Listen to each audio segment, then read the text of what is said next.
서울고 고등학교 2학년 준비 설명회고요. 2028 고교학점제의 첫 대입을 끊을 우리 학생들입니다. 이제 달라진 변화와 준비에 맞춰서 고등학교 2학년 과정을 우리가 좀 준비해야 될 것 같아요. 진짜 첫 스타트 끊는 만큼 말도 많았고 여러 가지 썰들도 참 많았습니다. 왜냐하면 한 번도 겪어보지 못했던 입시 구조이기 때문인데요. 잘 아시는 것처럼 9등급 제도였던 내신이 5등급이 됐어요. 그리고 우리 아이들은 이제 그 시작에 첫 장을 끊게 됐던 거죠.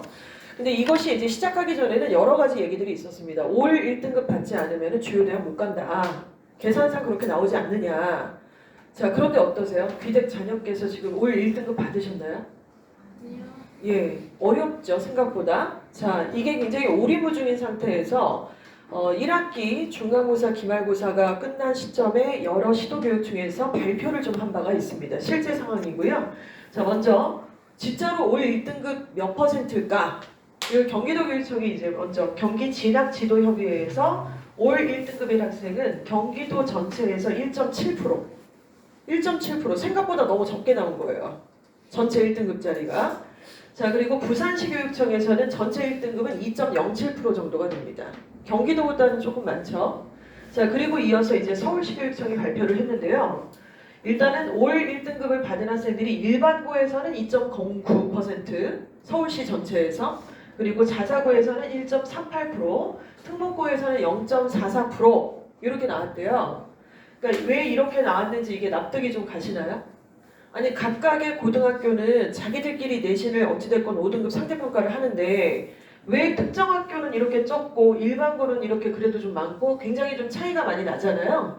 이 부분은 자사고라든가 특목고에는 일종의 갑반고라든가 영재고, 과학고, 외고 이런 전국 소재 자사고들이 있지 않습니까? 그 고등학교를 한번 상상을 해보시면 올 1등급 받는 게 쉽지가 않은 거예요. 선택 과목이 아니지만은. 왜냐? 어떤 애는 수학에 미친 자가 있어요. 또 어떤 애는 영어에 거의 레전드가 하나 딱 자리 잡고 있어. 그리고 과학에 얘는 완전히 오타쿠야. 이렇게 나눠 먹다 보니까 올 1등급을 한 명이 싹쓸이 해갈 가능성은 굉장히 줄어들죠. 이거는 뭐 이번 일이 5등급 제도 때문에 그런 것이 아니라 원래가 그랬죠. 원래가. 그래서 사실은 아시는 것처럼 하나고에서는 지균을 받아서 서울대를 간다 이런 일이 거의 없죠. 왜냐하면 지균이라고 하는 건 서울대에서 이제 추천 전형으로 이과 문과 이렇게 하나씩 주지 않습니까? 모든 전국에 있는 고등학교한테 주지만 이렇게 특목고나 영재고나 하나고 같은 고등학교에서는 그렇게 내신이 극상위권으로 좋은 애가 있을 수가 없는 거예요. 방금 앞에 말씀드렸던 이유 때문에. 그래서 특목고는 이렇게 적습니다. 그리고 자사고들도 적고 일반고는 그에 비해서 좀 퍼센테이지가 많은 편이죠. 자, 서울 시내가 전체적으로 평균 이렇다고 하는데 우리 서부학군에서는 지금 우리 학생들이 다니고 있는 이 고등학교에서는 1등급의 퍼센테이지는 1.05%, 이 정도가 된다고 합니다. 그래서 제가 토요일도 예비고의 설명회가 있었는데요. 그때 이제 제가 똑같이 여쭤봤어요. 올 1등급 우리 아들, 딸이 받았나요? 그랬더니 꼭 그렇게 대답하시라는 의도는 아니었는데 저쪽에서 누가 예! 이렇게 하길래 제가 있으시죠. 당연히 있기는 있죠. 당연히. 근데 생각보다 우리가 예상했던 것보다는 많은 숫자가 아니었다는 얘기를 드리는 거예요. 자, 그렇다면 여기서 우리가 어떤 생각을 좀 해야 되는가? 일단 차분히 고려를 좀 해보시면은요. 지금 1학년 때는 다 공통 과목으로 아이들이 수업을 들었잖아요. 선택이 하나도 없지 않았습니까? 그래서 국어, 영어, 수학, 통사, 통과고 또 한국사 선택한 학교들이 좀 있었고 안 한 학교도 더러 있기는 합니다. 자, 어찌됐건 전체 모집단이 다 맞짱을 떠서 이렇게 올 1등급 받는 것이 이렇게 별로 그렇게 많은 숫자가 아니라면 앞으로 2학년이나 3학년이 되면은 더 많아지진 않겠죠. 왜냐하면 2학년 되면은 선택 과목이 생기고 그 선택 과목들은 모든 전교생이 다 같은 과목을 선택하는 게 아니잖아요. 그러니까 이런 결론들이 되니까 1등급 안 받으면 나가리래. 서울시내 주요 대학 못 간대라는 얘기들은 불가능. 그건 맞지 않는 얘기로 지금 판정이 나고 있는 상황인 거죠. 자, 그리고 또 하나는 지금도 이런데 2학년, 3학년에 선택 과목을 했을 때 등급을 1 받지 못할 확률이 높잖아요. 모집단이 적으니까. 그래서 뭐다? 내신은 무조건 국영수죠. 일단 주요 과목이고. 왜? 국영수는 다 선택하니까. 그거는 선택이 아니라 공통으로 꽂혀 있으니까. 그래서 대한민국 역사상 입시 구조에서 국영수를 쌩까고도 대입에 합격을 하고 주요 대학에 붙었다 이런 경우가 없습니다. 지금까지. 그래서 여전히 계속되고 있다. 이렇게 좀 결론을 지으면서 다음 페이지로 넘어가시는 게 맞을 것 같아요. 자, 이 페이지를 한번 좀 보실게요. 작년 이맘때쯤에 고등학교 선택하시느라고 굉장히 고민 좀 있으셨죠? 지금 딱 우리 아들, 딸보다 한 살 아래인 애들이 지금 딱 원서 쓰기 직전이에요.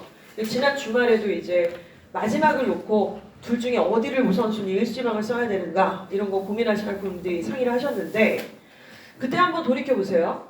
그때 우리 아들이 우리 딸이 다녔던 중학교에서도 어떤 애는 뭐 전주 상산고 가는 애도 있었고요. 하나고 입시 뭐 진행했던 아이들도 있었을 겁니다. 그렇죠? 그리고 남학생들 중에서는 중앙고나 아니면은 조금 뭐 이대부고나 강 건너 가야 되나? 아니면 이쪽에서 그냥 대성이나 숭실 충암 가야 되나? 여학생들도 마찬가지겠죠. 외고를 보낼까? 이화 여고 갈까? 여러 가지 고민하셨을 거고 그리고 한번 생각해 보세요. 그때 그 선택을 했던 애들이 있어요. 그래서 지금 현재 고등학교 1학년은 그 고등학교에 배정돼가지고 우리 아이들하고 비슷한 여정으로 1학기 다 끝나고 2학기가 끝나가고 있을 거라는 거예요. 그쵸?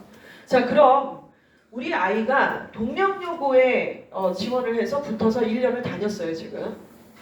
혹은 그때 당시에 예의를 선택한 아이도 있습니다. 그리고 누군가는 광역 자사고로 지원을 해서 그쪽을 다니는 아이도 있고요.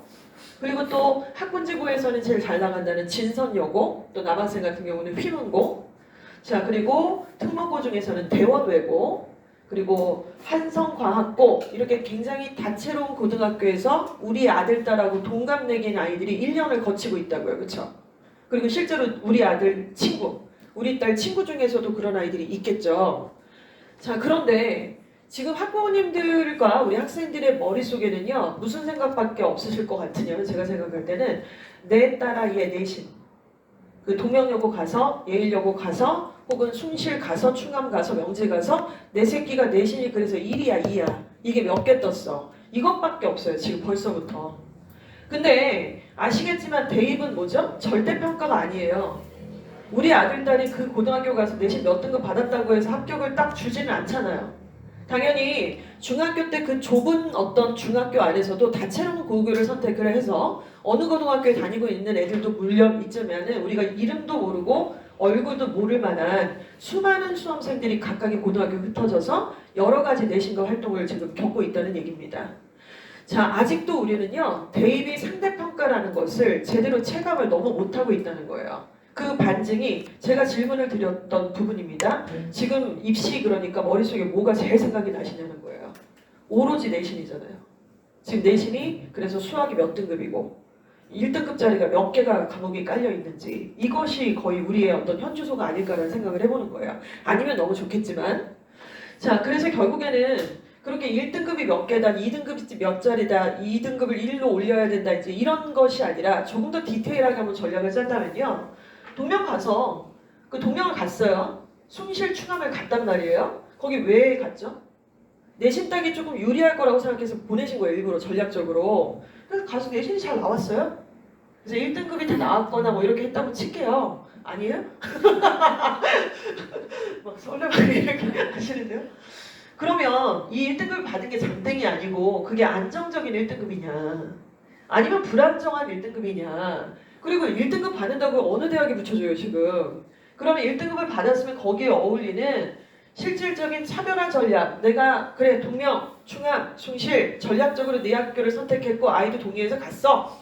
타 학교 간 거보다는 내신이 유리한 거 맞음.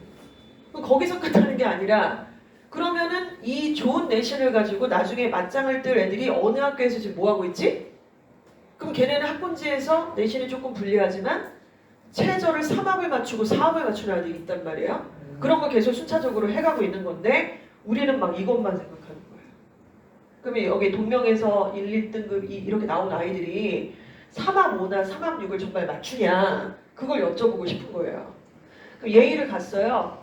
1등급도 나오지만 2등급도 몇 개 떴다 이거예요. 그러면은 이 친구는 3합 7이나 3합 8 정도의 어떤 1등급 전략을 짜고 있느냐. 자 그리고 뭐 가격자석으로 갔어요. 그럼 이 친구는 거기에 맞는 1등급 원래 못할 거 알았음. 그럼 2등급인데 2등급 중에서도 유지를 할 건지 아니면 조금 앞쪽으로 갈 수 있는 그런 과목들이 있는지. 그래서 이런 부분들을 다 전략도 짜고 뭔가 전술도 짜면서 이게 정말 5등급이라서 약간 오리무중인데 9등급제로 환산하면 얘는 몇 등급 정도지? 이런 것들을 다 따져봐야 되는데 그냥 우리는 1등급 파란색, 2등급 노란색, 3등급 빨간색, 신호등처럼 그냥 불만 밝히고 있지 않은가, 이런 부분에 대한 생각이 좀 드는 것이죠. 자, 먼저 어느 등급을 받았든 간에 어느 학교든 간에 입시에 있어서는 나중에 골에서는 반드시 치러야 될 6장의 원서 쓰기가 기다리고 있습니다. 자, 6장의 원서를 쓸 때에는요, 우리가 수시 전형 쓰셔야 되잖아요. 그쵸? 수시 전형 아시는 것처럼 교과 전형, 종합 전형, 그리고 논술 전형 기다리고 있습니다. 이 중에 쓰셔야겠죠? 여기서 한 가지 전형으로 6개를 몰빵한다? 굉장히 비전략적이라고 누차 말씀을 드리고 있는데, 교과 전형에서는 당연히 교과 성적을 봅니다. 자, 그리고 수능의 최저 등급을 가져오라고 하잖아요. 그쵸? 자, 그리고 뿐만 아니라 들으셨겠지만은 출결 및 내지는 교과에 대한 정성적 평가를 하겠다는 학교들이 계속 속속들이 들이대고 있어요. 자, 두 번째, 종합 전형으로 가면 서류 평가가 기다리고 있는데요. 핵심 키워드 2028 대입 개편안의 굉장히 큰 키워드가 면접입니다. 면접.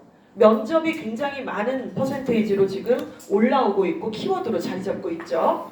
자, 그리고 또한 종합은 그간 수능의 최저 등급을 가져오라는 요청사항이 없었던 전형인데 계속해서 종합인데도 불구하고 수능 최저 가져와 라고 하는 일부 학교들이 발표를 하고 있는 상황입니다. 자, 그리고 논술은 아시죠? 대학별 논술고사 지난 토요일, 지지난주 토요일에서 논술고사 일이었어요. 그래서 아마 가보신 경험이 있는 학부모님들 아시겠지만은 전국에 있는 모든 학생들, 학부모님, 수험생들이 롱패딩 입고 대학가 인근에서 그냥 거의 뭐 장을 치다시피 아침에 국민대 얘기 들으셨어요? 내부순환도로에서 막 내려가지고 애들 뛰어가고 지하철역밖에 없잖아요. 욕을 먹고 입지적 조건 때문에 되게 불리했다. 하루에 2趟 논술 뛰는 애들은 퀵 타고 막 이리저리 막 이동하고 또 최저 못 맞춘 애는 가봤자 아무 의미 없으니까 못 가고 이제 이런 지금 시즌이란 말이에요. 이 논술 전형에서는 제일 중요한 건 일단 논술 당연히 보죠. 그리고 수능 최저 없는 논술 전형은 거의 없습니다. 수능 최저 맞춰야지 의미가 있죠.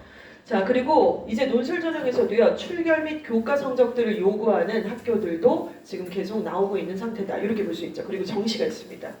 자, 결국 이 3가지 수시원서 나중에 6장의 고를 쓰셔야 된다고 했는데요. 3가지 전형에 공통적인 분모가 하나 있어요. 특히 서부학군에서 바로 수능 최저 등급이라고 말씀을 드릴 수밖에 없습니다. 자, 제가 수능 최저 등급 얘기를 강조를 하게 되면은 이거는 전국구 입시에서는 사실 다 맞는 답은 아니에요. 제가 만약에 최저에 대해서 계속 거듭 강조를 하게 되면 타 학군지에서는 저 여자는 뭘 맨날 저렇게 수능 최저 얘기를 하고 앉았고 뭐 어쩌라는 거야 그러면? 그러니까 되게 안 맞는 얘기일 거예요. 다른 학군지나 다른 특목고 자사고 이럴 때에는. 근데 우리는 일반고잖아요 지금. 여기 특목고인데 여기 앉아 계실 필요 없으셨잖아요. 그쵸? 우리들한테 서부학군의 일반고 학생들과 학부모님에게는 입시구조상 수능 최저가 과연 얼마나 복병인지를 오늘 또 한번 절감하고 가실 수밖에 없다. 이런 말씀을 좀 드리겠습니다. 수능 최저학력 기준을 만약에 맞추지 못하시면요. 아무리 전략적인 고교 선택을 해서 1등급을 많이 받았고 어떻게 한다고 해서 또 생기부 전략을 굉장히 잘 땄다고 해서 그게 입시적으로 좋은 성과를 내기는 불가능하다. 이렇게 말씀을 드릴 수가 있습니다. 자, 이 페이지에서 강조드리고 싶었던 거는요. 그냥 우리가 초록색, 노란색, 빨간색 이렇게 등급에 매몰되지 마시고 9등급제로 먼저 환산을 해보세요. 퍼센테이지가 어느 정도 나오니까. 그럼 얘가 9등급 제도에서는 과연 몇 등급이냐? 2등급이라고 퉁쳐져 있는데 그리고 이게 그러다 보면은 안정적인 2등급이냐? 불안정한 2등급이냐? 1등급으로 올라갈 수 있는 2등급이냐? 이런 것들이 판단이 나오죠. 또 동시에 방금 말씀드린 것처럼 수능 최저 등급을 얘가 3합 정도를 맞출 수 있는 레벨에 있는가? 이런 것들을 판단해 보시는 게 지금 이 시점에서는 굉장히 중요하다고 말씀을 드릴 수 있습니다. 자, 그러면 이렇게 우리는 막 상대평가를 못하는데 대학은 사실은 굉장히 다양한 고등학교의 아이들을 다 보고 있죠. 두루두루. 그래서 그 모든 고등학교 아이들 중에 우수한 학생들을 뽑고 싶어하는 것이 대학의 입장입니다. 대학의 시선은 전국에 있는 7천여 개의 고등학교를 향해 레이더를 쏘고 있는데 우리는 한 방향에서만 그냥 이렇게 핀셋처럼 조명을 쬐고 있다는 생각이 드는 거예요. 자, 이 부분에서 그러면 우리가 상대평가에 대한 이해를 좀 해보자 이렇게 말씀을 드렸고요. 자, 그럼 이제 가까이 위치해서 한번 잘 입시의 전략을 찾아보도록 하겠습니다. 2028 대입의 변화가 굉장히 크죠. 자, 먼저 수시 전형이 되게 다채로워졌어요. 그러니까 그간의 수시 전형하고 완전히 동일하지가 않습니다. 자, 그리고 크게 보시면 수능 최저의 조건이요, 조금 덜 빡세졌어요. 수능 최저 조건이 굉장히 빡셌던 학교들이 완화를 시키고 있어요. 예를 들어서 3합 8이었는데 3합 7이었는데 3합 8로 뭐 이런 식으로 3합이었는데 2합으로 이렇게 완화가 된 학교들이 나타납니다. 대신에 완화가 됐으니 확대가 돼요. 안 하던 학교들이 수능 최저를 걸기 시작을 한다는 것이죠. 그래서 얕고 넓게 이렇게 수능 최저의 조건들이 이런 식으로 확대가 됐습니다.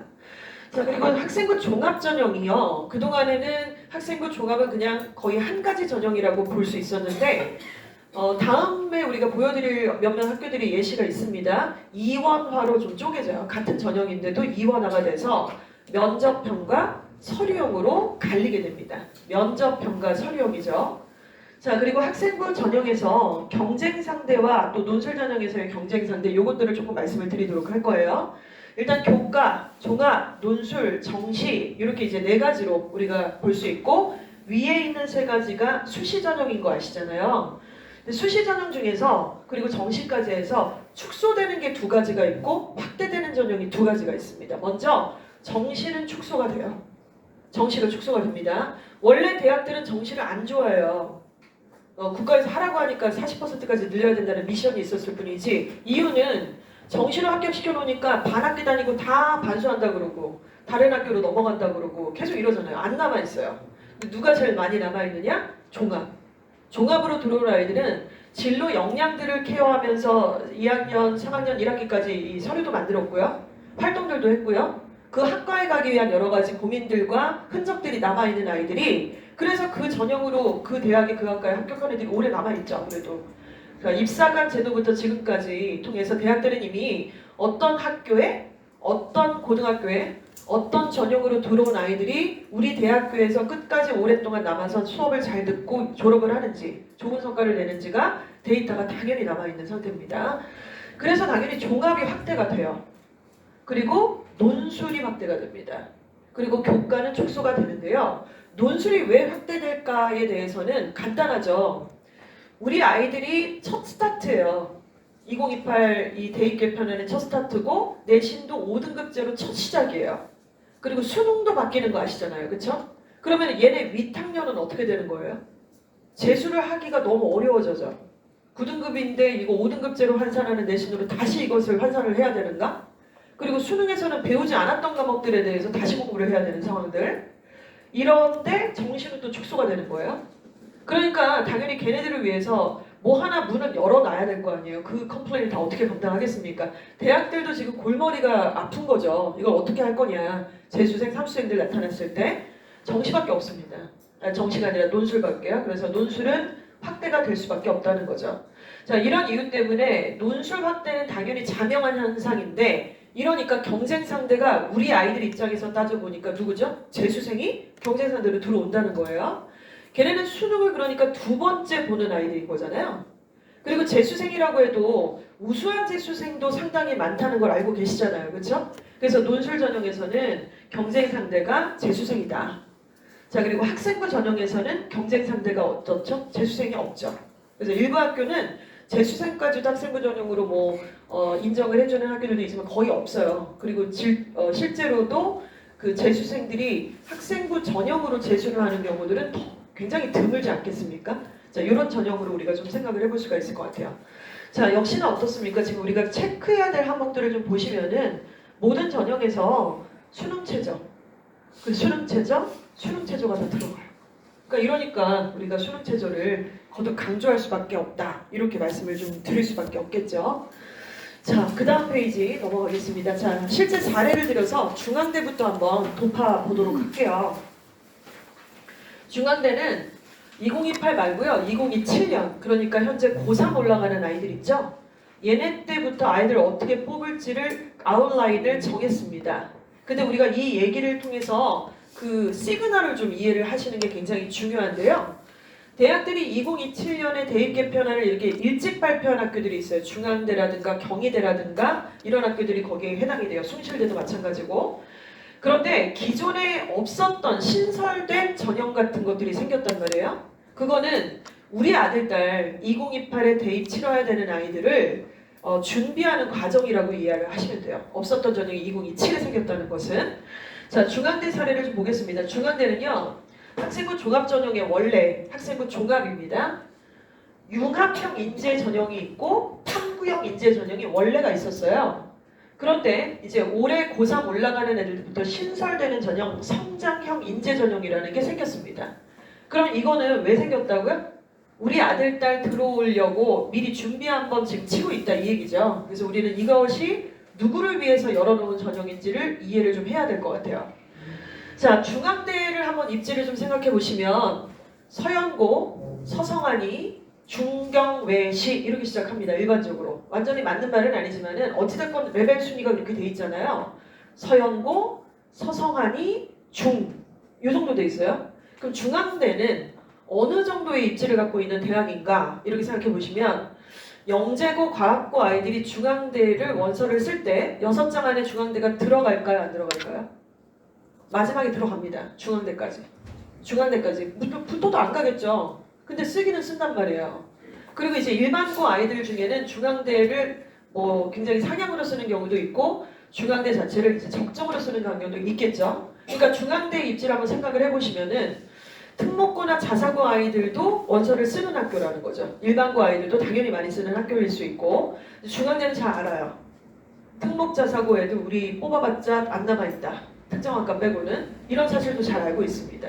자, 그래서 여기 이름에 이미 힌트가 좀 있는데요. 융합형 인재랑 탐구형 인재인데 탐구형이라는 그 뉘앙스가 갖고 있는 게 어떠세요? 이거 지금 특목고 겨냥한 거 아닙니까? 그쵸? 그리고 융합이라는 거 약간 애둘러갖고 굉장히 뭔가 애매하게 이름을 지었는데 일반고 오라 소리겠죠. 그런 느낌적인 느낌이 있는데 한번 확인을 해보겠습니다. 뭘 걸어봤더니 학업 역량이 융합형 인재에서는 50%를 보는 거예요. 학업 역량 뭐죠? 성적. 그리고 진로 역량을 봤더니 탐구형 인재는 이쪽이 50이에요. 그러니까 이제 답이 나오는 거예요. 아, 탐구형 인재 전형에서는 특목고나 우리 일반계 고중에서도 자사고 과학 중점 고등학교 뭐 선장이라든가 예의 과정 뿐만 아니라 뭐 거점학교 수업이라든가 이런 것들을 들어서 생기부가 그렇게 과중반이 아니지만 좀 빵빵한 일반계 고의 학생이 있을 겁니다. 그 친구들 보고 들어오라고 만들어 놓은 문이에요, 이게. 자, 그리고 여기는 일반고겠죠. 그래서 실제 퍼센테이지가 융합형 인재를 문을 열어놨더니 그 문을 뚫고 들어온 일반계 고등학교의 학생들의 퍼센테이지가 83%입니다. 그러니까 그 문이 맞죠. 그리고 탐구형 인재는 역시나 특목이나 과학 중점 고등학교 학생들이 47.8% 정도가 여기 차지를 하고 있다는 것입니다. 여기까지 이해가 가시죠? 그러니까 한번 상상을 해보시면 융합형과 탐구형 인재는 이미 있었던 전형이에요. 그래서 입결 자체도 발표가 나와 있단 말이에요. 이 융합형 인재를 합격한 아이가 예를 들어서 어떤 특정 학과에 내신이 몇 등급이 합격을 했는지가 나와 있어요. 근데 그게 평균 등급으로 나와 있는 게 아니라 70% 컷, 50% 컷 이런 식으로 나와 있단 말이죠. 자, 그러면 융합형 인재는 일반계 고등학교 애들이 들어가는 전형이라 그랬고 얘는 특목이나 과학 중점이잖아요. 그럼 합격 커트라인이 누가 더 내신이 높을 것 같으세요? 융합이에요? 탐구예요? 융합이 더 높겠죠. 그쵸? 왜냐면 일반계 보니까 내신이 좋아야죠. 그리고 탐구형은 얘네들보다는 합격 컷이 조금 낮게 설정이 돼 있겠죠? 근데 이걸 아예 볼 줄을 몰라요, 애들이. 그냥 전형 자체를 이렇게 보는 게 아니라 합격한 내신 등급이 몇 등급 정도면 된대 이런 식으로 따져버리니까 이게 맞냐고요. 안 맞는 종목을 들고서 이거 대박 날 거야 라고 생각하는 주식 종목같이 묻지마 던지기를 지금 하고 있는 상황이 될 수도 있다는 겁니다. 그래서 전형을 제대로 확인하시면서 내신의 합격 컷을 우리가 좀 이해하는 게 필요하다는 거예요.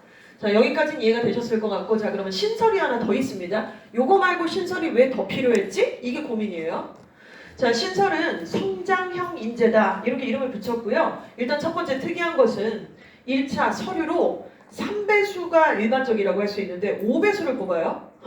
서류로 5배수를 뽑으면은 100명 뽑는데 500명 일단 1차 합격 시켜주겠다는 얘기예요. 기분은 좋겠네요. 1차 합격됐대? 그러면 다 합격된 것도 아닌데 5배수를 뽑았는데 합격이 된 거예요. 자, 그런데 이렇게 많이 뽑아놓고 뭐 어쩌라는 거야? 두 번째는 면접에서 30% 정도가 들어가서 걸러내겠다는 겁니다. 자, 그러면 여기서 이것만 가지고는 또 약간 답이 그런가 보다 할 수 있을 텐데 여기서 굉장히 중요한 등급이 있죠. 수능 최저 등급에 3합 6을 가져와 이렇게 조건을 걸고 있는 상태입니다. 자, 한국사는 4등급 이상이 되겠고요. 자, 바로 수능 최저를 걸었다는 이게 굉장히 중요한 포인트예요.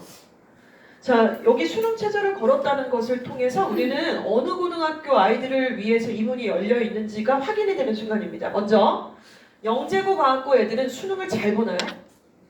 수능을 잘 보지 않습니다. 왜냐? 수능을 공부하지 않아요, 걔네는. 연구하고 실험하고 토론하고 대학교 인근에 가가지고 같이 대학생 형들하고 랩실에서 실험 연구하는 애들이에요. 수능 수업 자체가 편제에 깔려있지 않아요, 과학고 영재고는. 그래서 걔네들을 뽑겠다라고 하면서 수능 최저를 건다라는 거는 말이 안 되는 겁니다. 모든 대학에서. 그런데 대학은 그 학생들을 좋아하잖아요. 그러니까 걔네들을 위한 전형이 따로 열려 있어요. 그래서 뭐죠? 탐구형 연재 전형은 걔네들을 위해서 열어놓은 거고, 그럼 이건 누가 맞추느냐? 누가 맞출까요? 은평구예요? 대치동이에요? 대치동 애들이 더 잘 맞추겠죠. 더군다나 2합도 아니고 3합 6이잖아요. 그럼 3합 6이면 2 이렇게 맞추란 얘기예요. 3, 1, 2 이렇게 맞추란 얘기예요. 뭐 하나 3, 3 뜨면 아웃이잖아요. 3, 3 뜨면 올해같이 국영수 이렇게 어려웠던 수능 같은 경우는 삐끄덩 하고 하나만 더 틀리는 바람에 등급이 아웃되는 경우들이 얼마나 많습니까? 지금 주변에서 아마 심심치 않게 그런 얘기들을 들으셨을 거예요. 그러니까 이 경우는 어찌됐건 간에 우리 학교 정도 우리 지금 중앙대니까 우리 2합은 아니고 3합이고 3합 7도 아니고 3합 6 갖고 와. 이 정도 돼서 자사고라든가 학군지 학생들을 위해서 열어놓은 전형이라고 이해를 하시면 됩니다.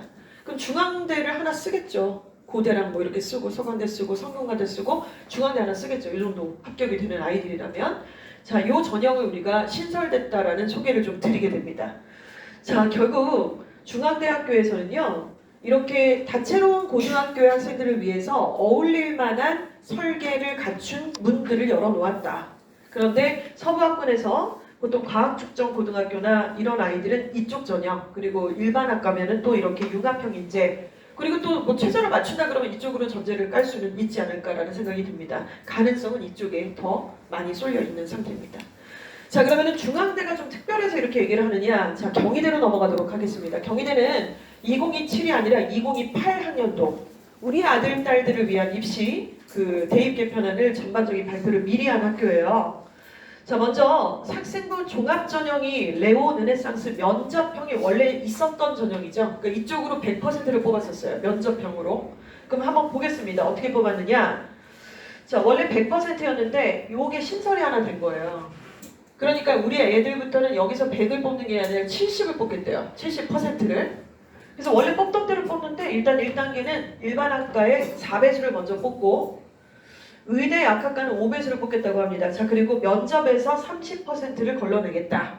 그래서 이 면접이 아까 키워드 중에 하나다라고 강조를 드렸는데요. 자, 면접을 주변에서 선배들이 좀 뭐 옆집 애들, 뭐 대학 합격한 애들 면접 보고 대학 갔다는 얘기는 그렇게 많이 듣진 않으셨을 거예요. 특정학과 외에는. 그런데 이제 보시면은 경희대, 그리고 중앙대, 그리고 뒤에 나오는 숭실대 정도 수준까지도 면접을 걸겠다라고 야심차게 발표를 하고 있어요. 30%를 보겠다는 학교도 있고요.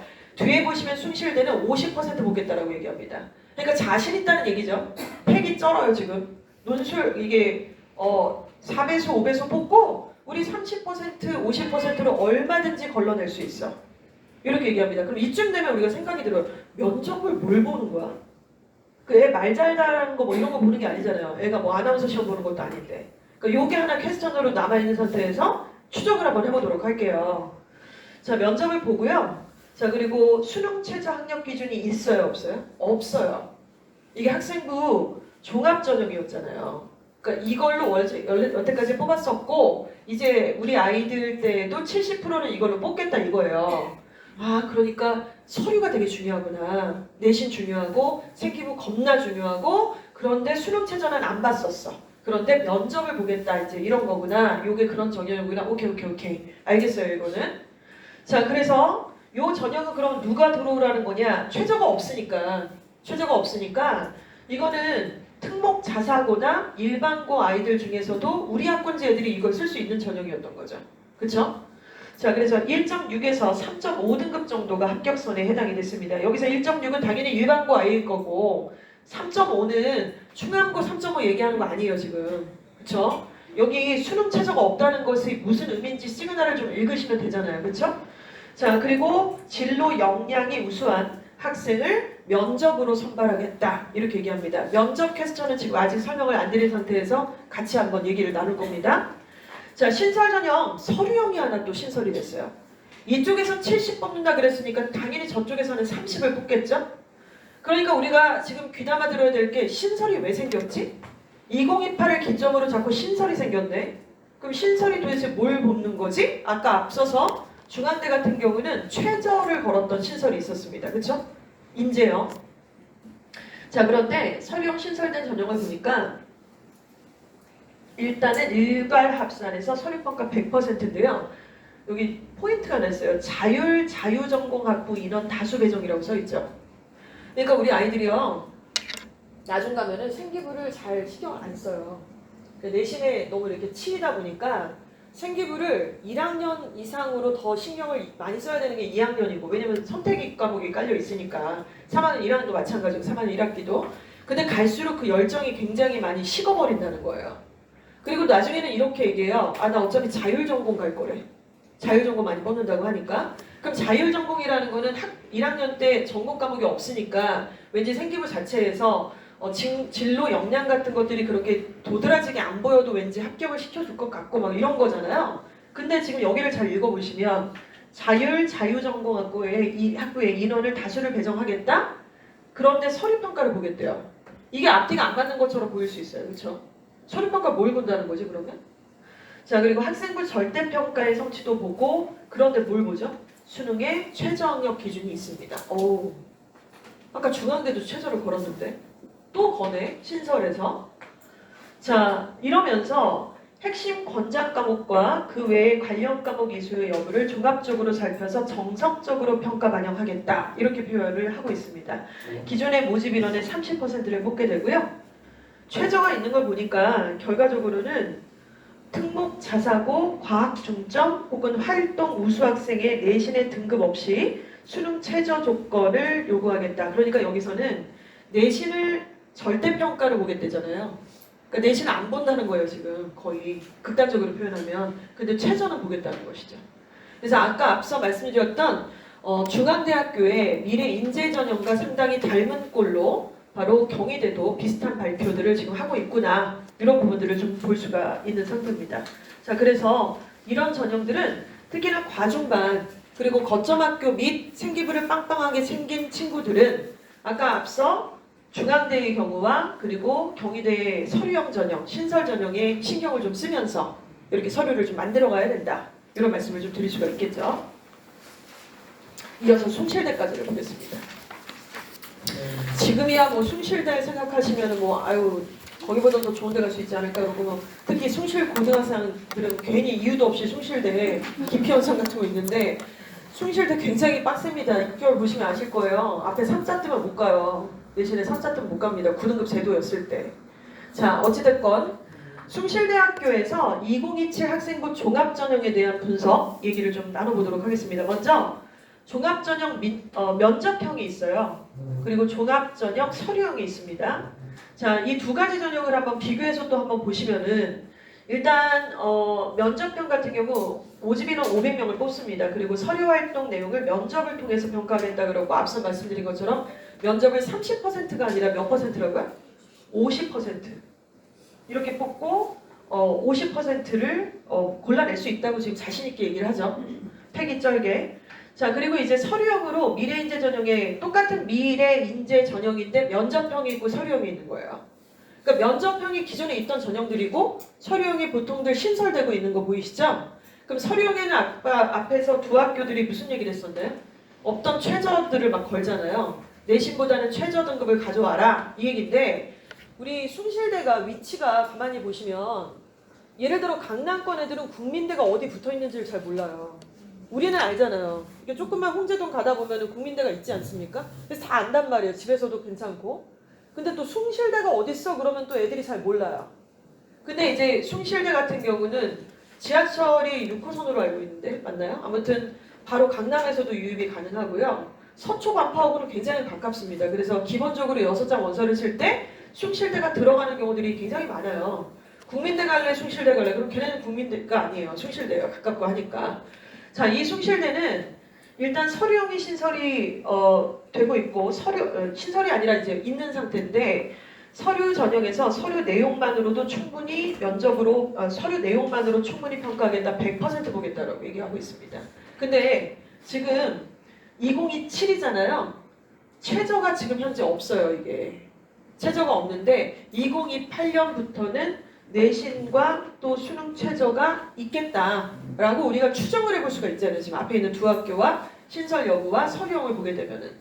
이러니까 지금 최저 얘기를 계속 하게 될 수밖에 없다는 말씀을 좀 드리는 것이죠. 자, 숭실대는 과거에 뭐 2합, 4 이렇게 굉장히 빡세게 최저를 걸었었는데 뭐 2합으로 아마 갈 것 같고 2합이 7일지 뭐 8일지 이런 것들을 한번 두고 봐야 되는 상황이지 않을까라는 생각을 좀 하게 됩니다. 자, 뒤로 넘어가서 이렇게 3개 학교들을 좀 봤었고요. 그러면 이런 대입의 추이들이 좀 박혀 있는 상태에서 학생부 종합전형의 상위권 대학에서 면접이 왜 중요하고 면접을 어떻게 준비해야 되는지를 좀 말씀을 드릴게요. 중앙대, 경희대, 또 숭실대를 봤어요. 공통점이 있네요. 면접을 보겠다고 하고 30%나 50%의 비중을 두고 3배수에서 5배수를 1차로 뽑은 다음에 면접으로 조져서 다 걸러낼 수 있어. 그리고 또 한쪽 구덩이에는 수능 최저 등급을 걸어서 신설 전형들이 막 생기고 있고요. 그러면 오케이, 면접을 준비를 해야겠군. 근데 면접에 대해서 준비를 해온 선배들이 별로 없단 말이에요. 학교에서도 안 해봤고. 그럼 이놈의 면접이라는 게 실제로 뭐 숭실대도 그렇고 중앙대 뭐 이런 데를 보시면은 학교 이름이 암시해 주는 것처럼 기본적으로 재시형 면접이라고 볼 수는 없죠. 그러니까 왜 예를 들어 연대, 고대 그러면은 이제 재시형 면접을 볼 확률이 있어요. 그날 가서 아이들한테 미리 그날 제시문을 줘버리고 시간을 좀 준 다음에 그 제시문을 토대로 해서 면접을 보는 거예요. 그런데 지금 이 대학들은 제시문 면접이 아니라 당연히 생기부 베이스 면접이죠. 그럼 생기부 베이스에서 뭘 베이스로 어떤 걸 물어볼지를 한번 극명하게 얘기를 해보도록 하겠습니다. 자, 이것은 상위권 대학이에요. 면접도 예를 들어서 한성대 아니면은 뭐 성신여대, 동덕여대 이런 데가 면접을 왜 봅니까? 면접 안 봐도 애들이 지금 뽑기도 어려워 죽겠는데 그러니까 상위권 대학들은 면접을 볼 거라는 말씀을 드리는 거예요. 그래서 내 새끼가 좀 공부 좀 꽤나 하고 잘 끌어주면은 정말 생기부도 잘 만들어가지고 스카이 몇 개 쓰고 중대랑 성대 정도 그리고 경희대 정도를 써야 되는 학생이라면 당연히 면접형을 고려를 안 하시면 안 됩니다. 자, 면접형에 대해서 한번 얘기를 해보도록 할게요. 지금 이름과 전형은 이렇게 쭉 설명이 돼 있고요. 자, 면접관은 생기부를 베이스로 해서 이런 질문들을 하게 될 겁니다. 일관성, 설득의 깊이, 주도성과 인성에 대한 질문을 하겠죠? 학폭 있으면 이제 인성 때문에 못 가는 거예요, 사실은. 그러면 일관성은 이 전공에 대해서 왜 이렇게 관심이 많았나요? 자, 설득의 깊이는 이 탐구 활동을 통해서 구체적으로 어떤 어려움을 겪었습니까? 자, 주도성은 이 활동은 본인이 주도적으로 기획한 것이 맞습니까? 자, 인성은 팀 활동 중에 갈등이 있었을 텐데 어떤 방식으로 해결을 했나요? 타당한 질문이죠. 자, 이런 질문들은 그래, 그런 질문이 나올 만해 라고 느끼실 수가 있어요. 자, 그런데 여기서 굉장히 중요한 포인트가 하나 있습니다. 바로 GPT예요. 제가 알기로는 지금 1학기 그리고 2학기 중간고사 뭐 그쯤까지만 해도 각 인근에 우리 있는 이 8개, 9개 고등학교 있지 않습니까? 세특을 아이들이 1학기 마치고 좀 썼어요. 근데 학교에서 탐구보고서라든가 일부 세특에 대한 기재서를 쓸 때 학교 교사 선생님께서 GPT 활용해도 된다. GPT를 활용을 해라. 라고 권고를 해왔습니다. 그런데 대학에서 발표를 했어요. GPT를 사용하는 거 책임은 교사에게 묻겠다. 다 걸러낼 수 있다. 중간 발표가 났고 그것은 일단 대학은 지금 각종 프로그램들을 구매를 실제로 해서요. 대학교 학생들에 있는 뭐 치팅이라든가 이런 거의 문제가 아니라 지금 연세대학교 발표가 났잖아요. 막 그 커닝 그걸로 막 다 베껴가지고 쓴다 이런 얘기를 하는데 재학생들을 갈라내기 위해서만의 문제가 아니라 처음에 아이들 선발할 때 세특을 쓰는데 GPT를 활용해서 쓰게 된 것들은 무조건 걸러낼 수 있다라고 얘기를 하고 있어요. 실제로 걸러내는 프로그램 개발이 돼서 각 대학들이 구매를 지금 하고 있잖아요. 그 프로그램을. 그래서 이거를 안 걸릴 거라고 생각하면 말이 안 되는 거예요. 저희가 봐도 걸러요. 제가 봐도 알겠어요. 저희 딸들이 저한테 무슨 반성문 같은 거 쓸 때 있거든요. 저희 부모한테. 누가 봐도 GPT. 네 말투가 아니야. 너무 잘 썼고 뭔가 정갈하고 무조건 GPT예요. 근데 이게 이제 말투만의 문제가 아니라 내용이 어느 정도로 여실히 달라지는지를 설명을 좀 쓰겠습니다. 먼저 단순 나열식으로 이렇게 쓰는 거예요. 학생이 사회 문제 탐구 수업 시간에 저출산 문제에 대해서 토론하고 발표함. 애들은 보통 이렇게 써요. 토론하고 발표했음, 학습함, 알게 됨 이런 데서 끝나버려요. 미음 받침으로 그냥 끝납니다. 그럼 이런 세특을 보고 우리 면접관님께서는 이 정도 질문을 하시겠죠. 저출산 해결을 위한 정부 정책 중 아는 것을 말해보세요. 그러니까 단순한 지식 확인 정도의 질문을 하게 됩니다. 그럼 학생은 태어나서 자기 생기부 외에는 본 적도 없고 그리고 질문을 했을 때 자기가 막힘이 없이 어느 정도 얘기를 했는데 면접관 표정이 별로 나쁘지 않았다 그러면 지가 잘 봤다라고 생각할 거예요. 그렇죠? 비교할 수가 없으니까. 자, 그런데 우리는 아마 이 시점에서 비유를 하겠습니다. 같은 토픽인데요. 깊이 있는 활동은 이렇게 씁니다. 저출산의 원인이 복합적임을 인지하고 배움을 실천하기 위해서 우리 학교에 함께하는 프로젝트를 통해 서울 은평구의 청년, 사회초년생 주거, 육아 문제에 초점을 맞춰 심층 탐구 진행, 현행 정책과 인프라 한계를 분석하고 스웨덴의 사례를 비교 분석하여 한국의 실정에 맞는 정책 아이디어, 은평 쉐어하우스 활동화 방안을 제안하는 보고서를 작성함. 이렇게 썼습니다. 이거 굉장히 당연히 다르죠. 그리고 굉장히 지역사회 공동체 프로그램의 이름도 명명이 되어 있고요. GPT가 만들어줄 수 없는 부분이에요. 만들어줘도 너무 티가 난다는 거예요. 그러면 이 내용을 보고 면접관은 질문할 것들이 너무 많겠죠. 그 학생이 이미 1차 서류 합격이라든가 이렇게 발표가 됐으면 그걸 가지고 이제 걸러내는 작업이니까 질문할 것들을 현관편을 다 칠해서 준비하고 있다는 거예요. 들어오길 기다렸다가 질문을 합니다. 스웨덴 사례를 조사했다고 아까 하셨는데 한국 서울 은평구에 적용할 때 그 사례가 가장 큰 장애물이 될 것은 무엇이라고 생각합니까? 질문 나올 수 있죠. 그리고 제시한 은평구 쉐어하우스의 주거, 육아 정책이 기존의 정책과 차별화되는 점은 무엇인가요? 은평구는 다른 구보다 무엇을 준비하는 정책 활동이 가장 필요하다고 보고 있나요? 이런 질문들을 당연히 나올 수 있고요. 직접 이것을 진행했고 작성했던 학생이라면 대답을 당연히 할 수가 있습니다. 아나운서같이 무슨 달변으로다가 발성을 보겠다는 게 아니잖아요. 어버버 더더더 더듬거린다 하더라도 자기가 했던 활동에 대해서 쭈삣쭈삣하면서 있는 대로 그대로 솔직하게 얘기할 수 있는 그 학생을 보겠다는 거예요. 이분들은 그게 직업이잖아요. 그걸 계속 해왔던 분들이고. 자, 이런 차이점이 있을 겁니다. 그러니 아이가 면접학원을 가서 나중에 대비를 하는 그런 방식의 문제가 아니라 실제로 이 활동에 알곡처럼 제대로 짜여져서 들어가 있는지 여부가 굉장히 중요하다는 말씀을 드립니다. 또 당연히 GPT 활용은 절대 안 되는 금기사항이고요. 자, 그래서 경희대 임진택 입학사정관님께서 직접 발표까지 하셨습니다. 상위권 대학을 위한 서류 면접 관리, 그 대학 입학 사정관들은 생성형 AI의 일반적인 답변 패턴을 식별할 수 있으며 학생 고유의 탐구 과정이 담기지 않은 기록은 저평가한다고 밝히고 있다. 경희대 임진택 입학 사정관의 발언에 따르면 AI가 작성한 매끄러운 글보다 투박하더라도 학생의 탐구 동기와 시행착오 과정이 담긴 기록이 진정한 가치를 인정받는다. 경고한 거예요. 되게 완곡한 표현으로. 책임은 교사들한테 묻겠다라고 했습니다. 교과부에서도. 그러니까 이게 학생들이 지금 학교에서 하라는 대로 할 수밖에 없겠지만 정말 죄송합니다만 여기도 교사 선생님 계실 거라고 저는 생각을 하거든요. 토요일도 계셨었고 늘 계세요. 교사분들이 계십니다. 학부모님 설명회 오시면. 근데 교사분들이 다 알고 있는 게 아니에요. 그 입시 설정에 대해서. 아니 전교에 있는 모든 각 과목의 선생님들께서 입시에 다 빠삭하면 말이 안 되잖아요. 그분들이 얼마나 바쁘시고 얼마나 할 일이 많으신데.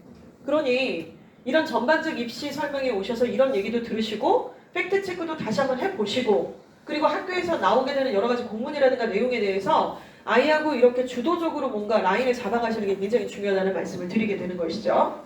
자, 이주와 어학원에서는요. 지금 우리 2학년 올라가는 학생들 중에 일부 학생들을 선별해서 스페셜 매니지먼트 프로그램이라는 SMP 프로그램들을 진행을 해왔습니다. 시작 자체는 그래도 한 20몇 명, 30명 정도 했던 것 같은데 남은 인원은 지금 10명 정도 미만으로 제가 알고 있어요.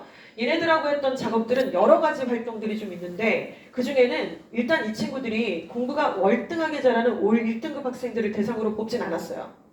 그런데 첫 번째 공부 의지가 굉장히 확실하고 학부모님들도 열정이 굉장히 온도가 높으시고 그런데 얘는 중딩 때 올 A였는지 모르겠으나 공부를 제대로 해본 적이 없는 거죠.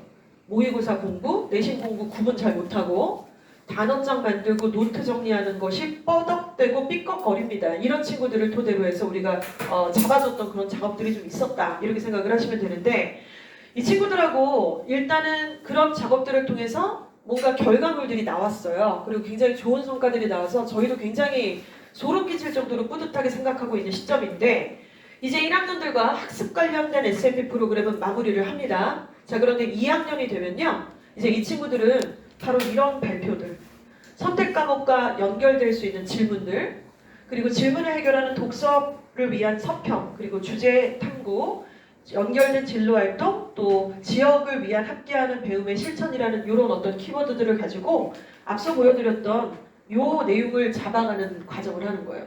그러니까 이거 뭔지 아시죠? 이게 일종의 컨설팅입니다.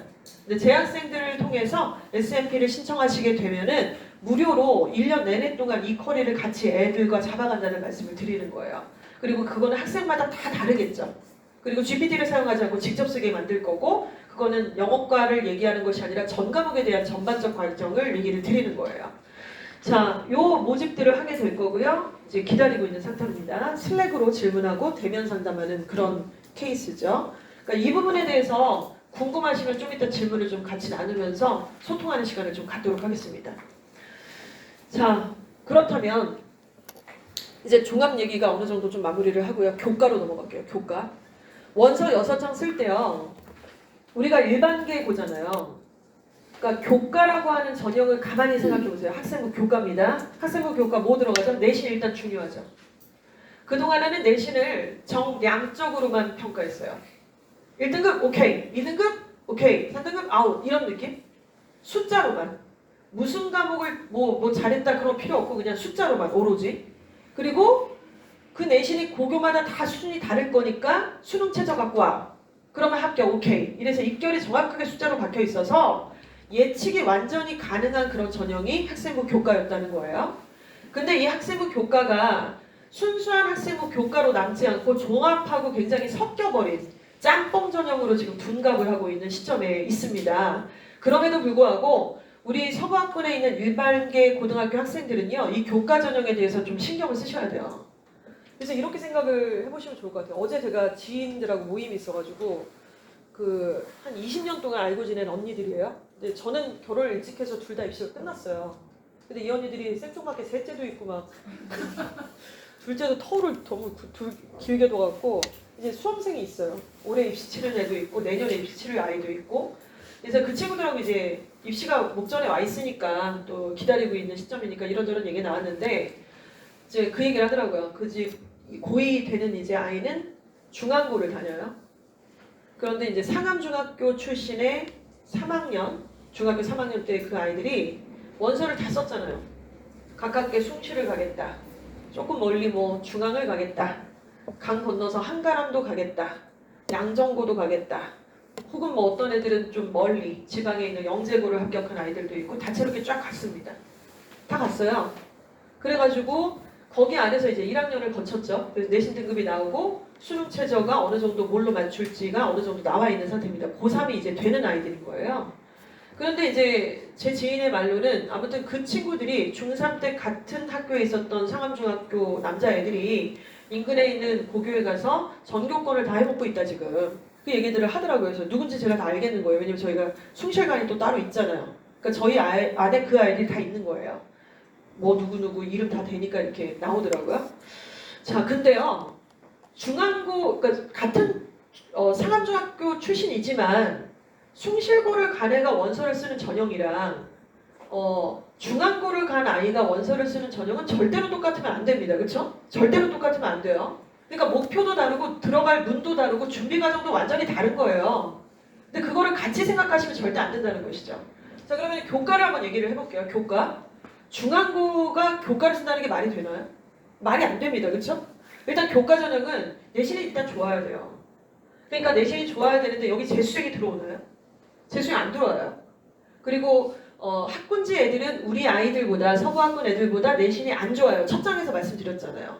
레전드들이 다 가까운시 흩어져 있다고요. 그리고 특목자 사고 애들이 교과를 못 씁니다. 우리보다 내신이 안 좋아서. 그러니까 이 전형은 전국에 있는 일반계 고등학교 학생들 중에 수능 최저를 맞출 수 있는 똘똘이들아 들어와, 이 전형이에요. 어리버리하면서 내신에 매몰되어 있는 그렇게 촌스러운 애들 말고 네 밥그릇 잘 챙겨갖고 내신도 끼깔나게 수능 최저도 아주 그냥 알토랑지게 야무지게 챙긴 너네들 들어와, 이 전형이란 말이죠. 그러니까 우리한테 열어놓은 전형이라서 이걸 봐야 돼요. 그러면 이 전형을 봤을 때 수능 최저 등급이 굉장히 중요하잖아요. 내신은 제가 강조를 안 해도 다 아시니까. 그러면 제일 빡센 데가 4과목의 합이 5? 4 오면 미친 거 아닙니까? 1, 2 이거예요. 2 아웃이잖아요.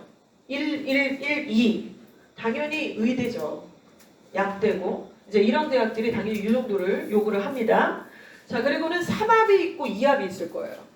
근데 3합은 3합 4, 5, 6, 7 이렇게 이제 내려가겠죠. 3합으로 4를 맞출 거냐, 5를 맞출 거냐, 6을 맞출 거냐, 7을 맞출 거냐 이렇게 얘기하고 있는데 여기서 조금 특이한 것이 3합 8에도 연대가 있고 3합 7에도 연대가 보이십니다. 그렇죠? 그리고 또 황당한 거는 서울시립대 넌 거기 왜 있지? 저는 이런 느낌이에요. 3합 8에 왜 시립대가 들어가고 난리야? 도발하네? 좀 밑으로 내려가야지 의미가 있을 텐데 주제 파악했나? 이런 느낌도 사실 들고. 자, 그럼 연대를 설명을 드리면 연대가 이렇게 3합 7이나 3합 8로 내려갈 학교는 아니잖아요. 개인적으로 영어학원을 운영하는 원장으로서는 굉장히 빈정상한 포인트입니다. 연대는요, 최저의 영어 과목을 필수로 놓지 않았어요. 그러니까 영어는 3합에 넣지 말라는 거예요. 영어 한국사처럼 3등급 이상인 것만 자격화시키고 영어 빼고 국어랑 수학이랑 탐구 해갖고 3합 맞춰오래요. 근데 영어를 완전 똥 싸버리면 안 되니까 3등급 이상은 돼야 돼. 자격고시처럼. 그래서 인문에서는 3합 7이고 자연에서는 3합 8입니다. 이해가시죠? 근데 이런 학교는 거의 없어요. 얘네만 그런 거고. 나머지는 다 뭡니까? 당연히 영어는 디폴트로 들어가도 되고 상관이 없다는 거예요. 자, 그리고 2합이 있습니다. 2합 4에서 5, 경희대, 이대, 한국외대, 홍익대 요 정도 선이라고 볼 수가 있겠죠. 자, 그런데 여기서 또 하나 보실 것이 이번 입시, 그러니까 이번에 이제 대학교 입시 치르는 고3들 아직 입시 발표 안 났습니다. 그렇죠? 이제 나오겠죠? 이번 주부터 쪽쪽 나오게 될 텐데 사탐런이라는 말 다 들어보셨을 겁니다. 그렇죠? 그래서 이번에 사탐런에서 진짜로 사회문화라든가 뭐 이런 과목들이 대박나고 다 사탐런 했다는 거 아닙니까? 자연계열 아이들도. 그런데 몇 개 대학에서는 우리 자연계열 지원 학생은 사탐론 인정 못함. 전공이 있는데 왜 그걸 선택해요? 억지로. 우리 인정 못함? 이 학교들이 있습니다. 그게 서울대 인정. 그럴 만하죠. 연대 인정. 자, 그런데 숭실대? 아까 보셨죠? 숭실대 2합 6. 자, 그리고 국민대 2합 6 이렇게 걸었는데 사탐은 불가능하겠대요. 그래서 숭실대하고 국민대는 왜 이런 전형을 썼느냐, 실수가 아니라 얼마나 머리가 아프겠습니까? 전국에서 숭실대를 지원해서 마지막 끝까지 남는 자가 누구일까? 입지적 조건. 아까 보셨잖아요. 면접형 말고 서류형이 지금 있고 거기서 최저가 지금은 없습니다만 있을 가능성이 있다고 말씀을 드렸잖아요. 제가 바로 이 정도를 생각을 해보고 있는 거죠. 우리 아이들 들어갈 때는. 아까 보셨던 거는 2027 그 대입 개편 아니니까. 국민대도 2합 6입니다. 그러니까 이렇게 뭔가 이렇게 딱 선을 긋는 대학들이 입시 발표들을 먼저 했을 때에는 좀 의미 있게 우리가 좀 그 시그널들을 이해를 하시는 게 좀 중요할 것 같아요. 자, 그렇다면 지금 학부모님들께서는 어제도 제가 얘기했는데 굉장히 그 아이들이 성적이 좋아서 그 지휘 모임에 갔다가 얘기하면서 일단 중앙대 이하는 생각 안 하더라고요. 아예. 그러니까 중앙대 정도 이상을 좀 얘기를 한번 해본다면 상위권 대학들 그러면 여기 고대, 성대, 연대, 인문, 중앙대, 한양대 정도가 최저가 이걸 맞추면 뭐예요? 교과로 지금 갈 수 있는 전형이 굉장히 많다는 거예요. 교과 전형. 그러니까 교과는 뭐죠? 수능 최저를 맞췄냐 못 맞췄냐에 대한 얘기예요. 왜? 여기 아까 말씀드렸잖아요. 특목고 못 들어온다니까요. 강남권 애들 여기 안 들어오니까 우리 안에서 내신이 어느 정도 입결 안에 들어가 있는 아이가 요 최저만 맞추면 합격권을 주겠다는 얘기 아닙니까? 그리고 뒤에서 보시겠지만 얘네가 최초합을 못하더라도 2바퀴 내지는 3바퀴를 도는 전형이 바로 이 전형이에요. 왜? 수능체를 못 맞추니까. 뚜껑 열어봤더니 2점이 날아가는 바람에 최저를 못 맞췄다는 애들이 많잖아요. 그런 전형이 바로 이 전형입니다. 그래서 이렇게 전형을 맞추는 게 좀 중요한데요. 요 정도 선에서 한번 연결을 좀 해보도록 할게요. 지금은 아직 아이들하고 그렇게 많이 부딪히실 일이 별로 없을 거예요. 지금은 아직은. 근데 이제 2학년 중간 정도 되면은 어느 정도 엄마도 이제 성적 보시면서 약간 내려놓고 또 아이도 이제 현실 부정하다가 어느 정도 내려놨는데 타협이 잘 안 되는 구간이 생겨요. 그러니까 이제 중간에 뭐 대입 상담 같은 거 하다 보니까 지금 성적으로는 갈 수 있는 대학들을 쭉 보니까 너무 비참하거든요. 붙어도 안 갈 것 같거든요. 그리고 이걸 인정해버리면 내가 이거를 도저히 하루하루를 살아가는 게 너무 고통스러워. 그러니까 대학을 자꾸 눈높이를 높여서 목적을 좀 위로 던질 수 있습니다. 그래놓고 이상한 데이터를 봐요. 바로 서울대, 연대, 고대, 성균관대, 서강대, 한양대, 중대 가면 좋죠. 그런데 이 전형에서 일반 전형, 활동 우수 전형, 국제형 이런 전형들 보이시죠? 이 이름. 요 전형들을 봤더니 등급 컷이 내신이 해볼 만한 거예요. 지들이 봤을 때. 별 차이 안 나는데 나랑? 나 조금 올리면 될 것 같은데? 그런데 이 전형들 옆에 뭐라고 써 있습니까? 일반계 고등학교 출신이 합격된 비율이 이렇게 쭉 써 있어요. 이 전형으로.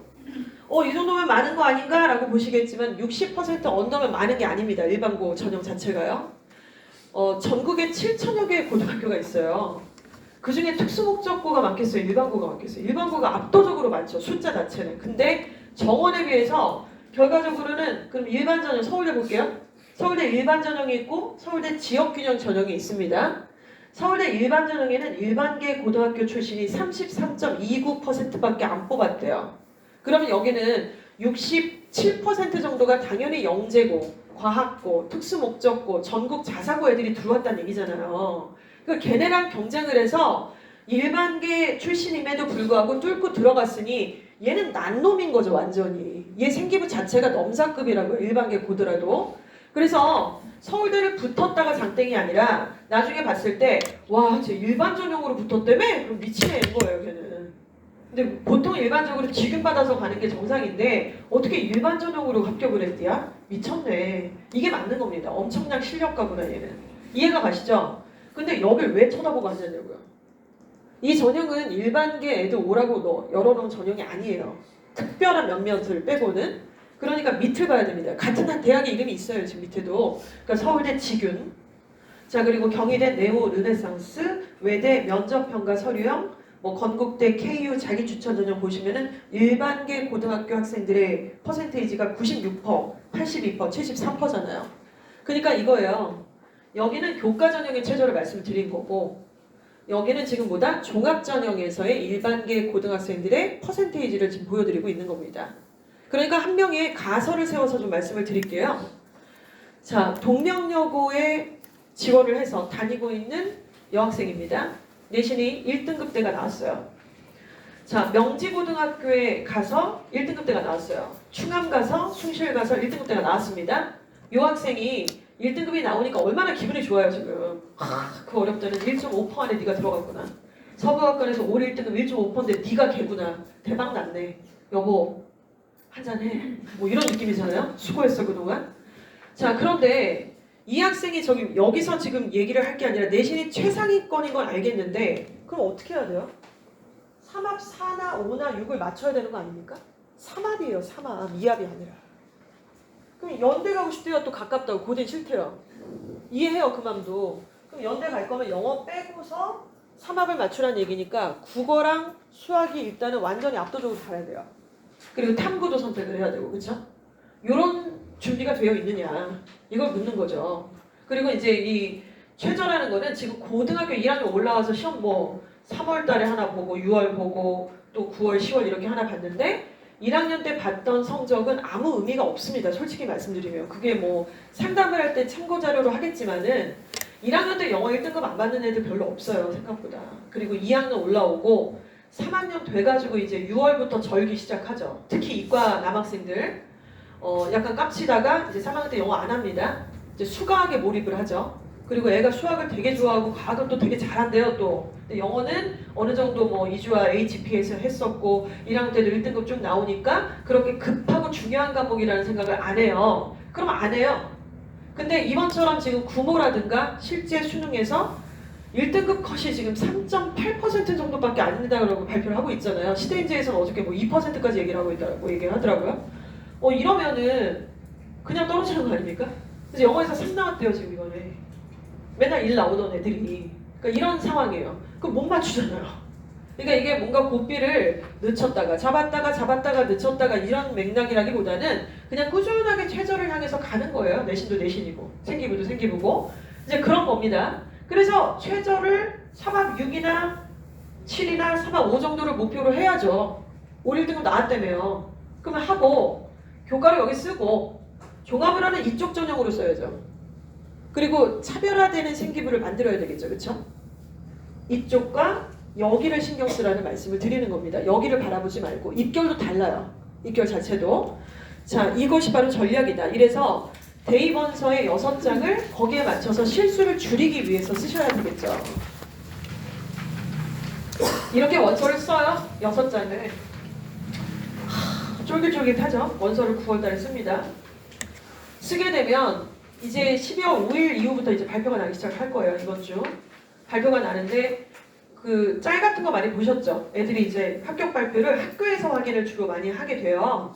그럼 막 모니터 이렇게 가렸다가 막 친구들 두두두두두두두두두두두 하다가 딱 열면은 그리고 막 합격했다고 축하도 해주는데 딱 이러는데 불합격이면은 막 이러고 조용히 막 울고 아니면 옥상 가고 막 이러죠. 이게 진짜 사람 죽을 맛이고요. 남의 집 애들은 다 붙는 것 같아요. 남의 집 애들은 왜 이렇게 2개도 붙고 3개도 붙고 옌병 났어. 우리 집에는 계속 뭐 예비번호가 몇 개라고 그러고 앉아고 이게 안드로메다 이게 예비번호가 맞아? 이런 느낌의 예비번호를 받고 이게 다 뭐지? 근데 이런 과정을 다 거치는 거예요. 그리고 단언컨대 최초합으로 뭐하러 붙습니까? 쓸데없이. 최초합으로 붙는다고 장학금 주고 막 그러지 않아요. 생각보다. 그래서 일단은 받을 수도 있긴 하겠다. 최초합이면 어쩌면. 근데 일단은 원서를 6장을 썼을 때 당연히 충원율이 돌겠죠. 애가 6개 학교를 동시에 다닐 수는 없는 거니까 다 붙지도 않겠지만 자, 그래서 입시의 꽃은 뭐냐면 바로 충원율입니다. 충원율. 자, 충원율에 대해서 조금 말씀을 좀 드리도록 할게요.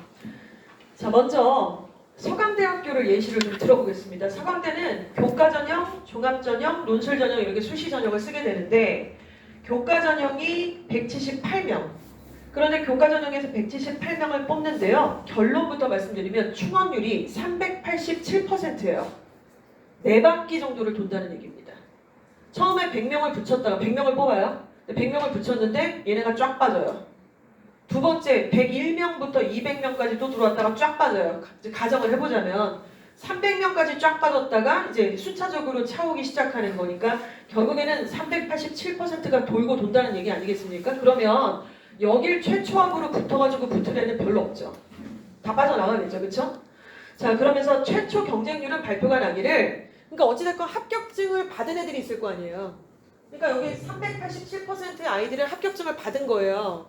이 합격증을 받은 아이들이 2.1 실질 경쟁률이 요 정도 되더라 이거죠.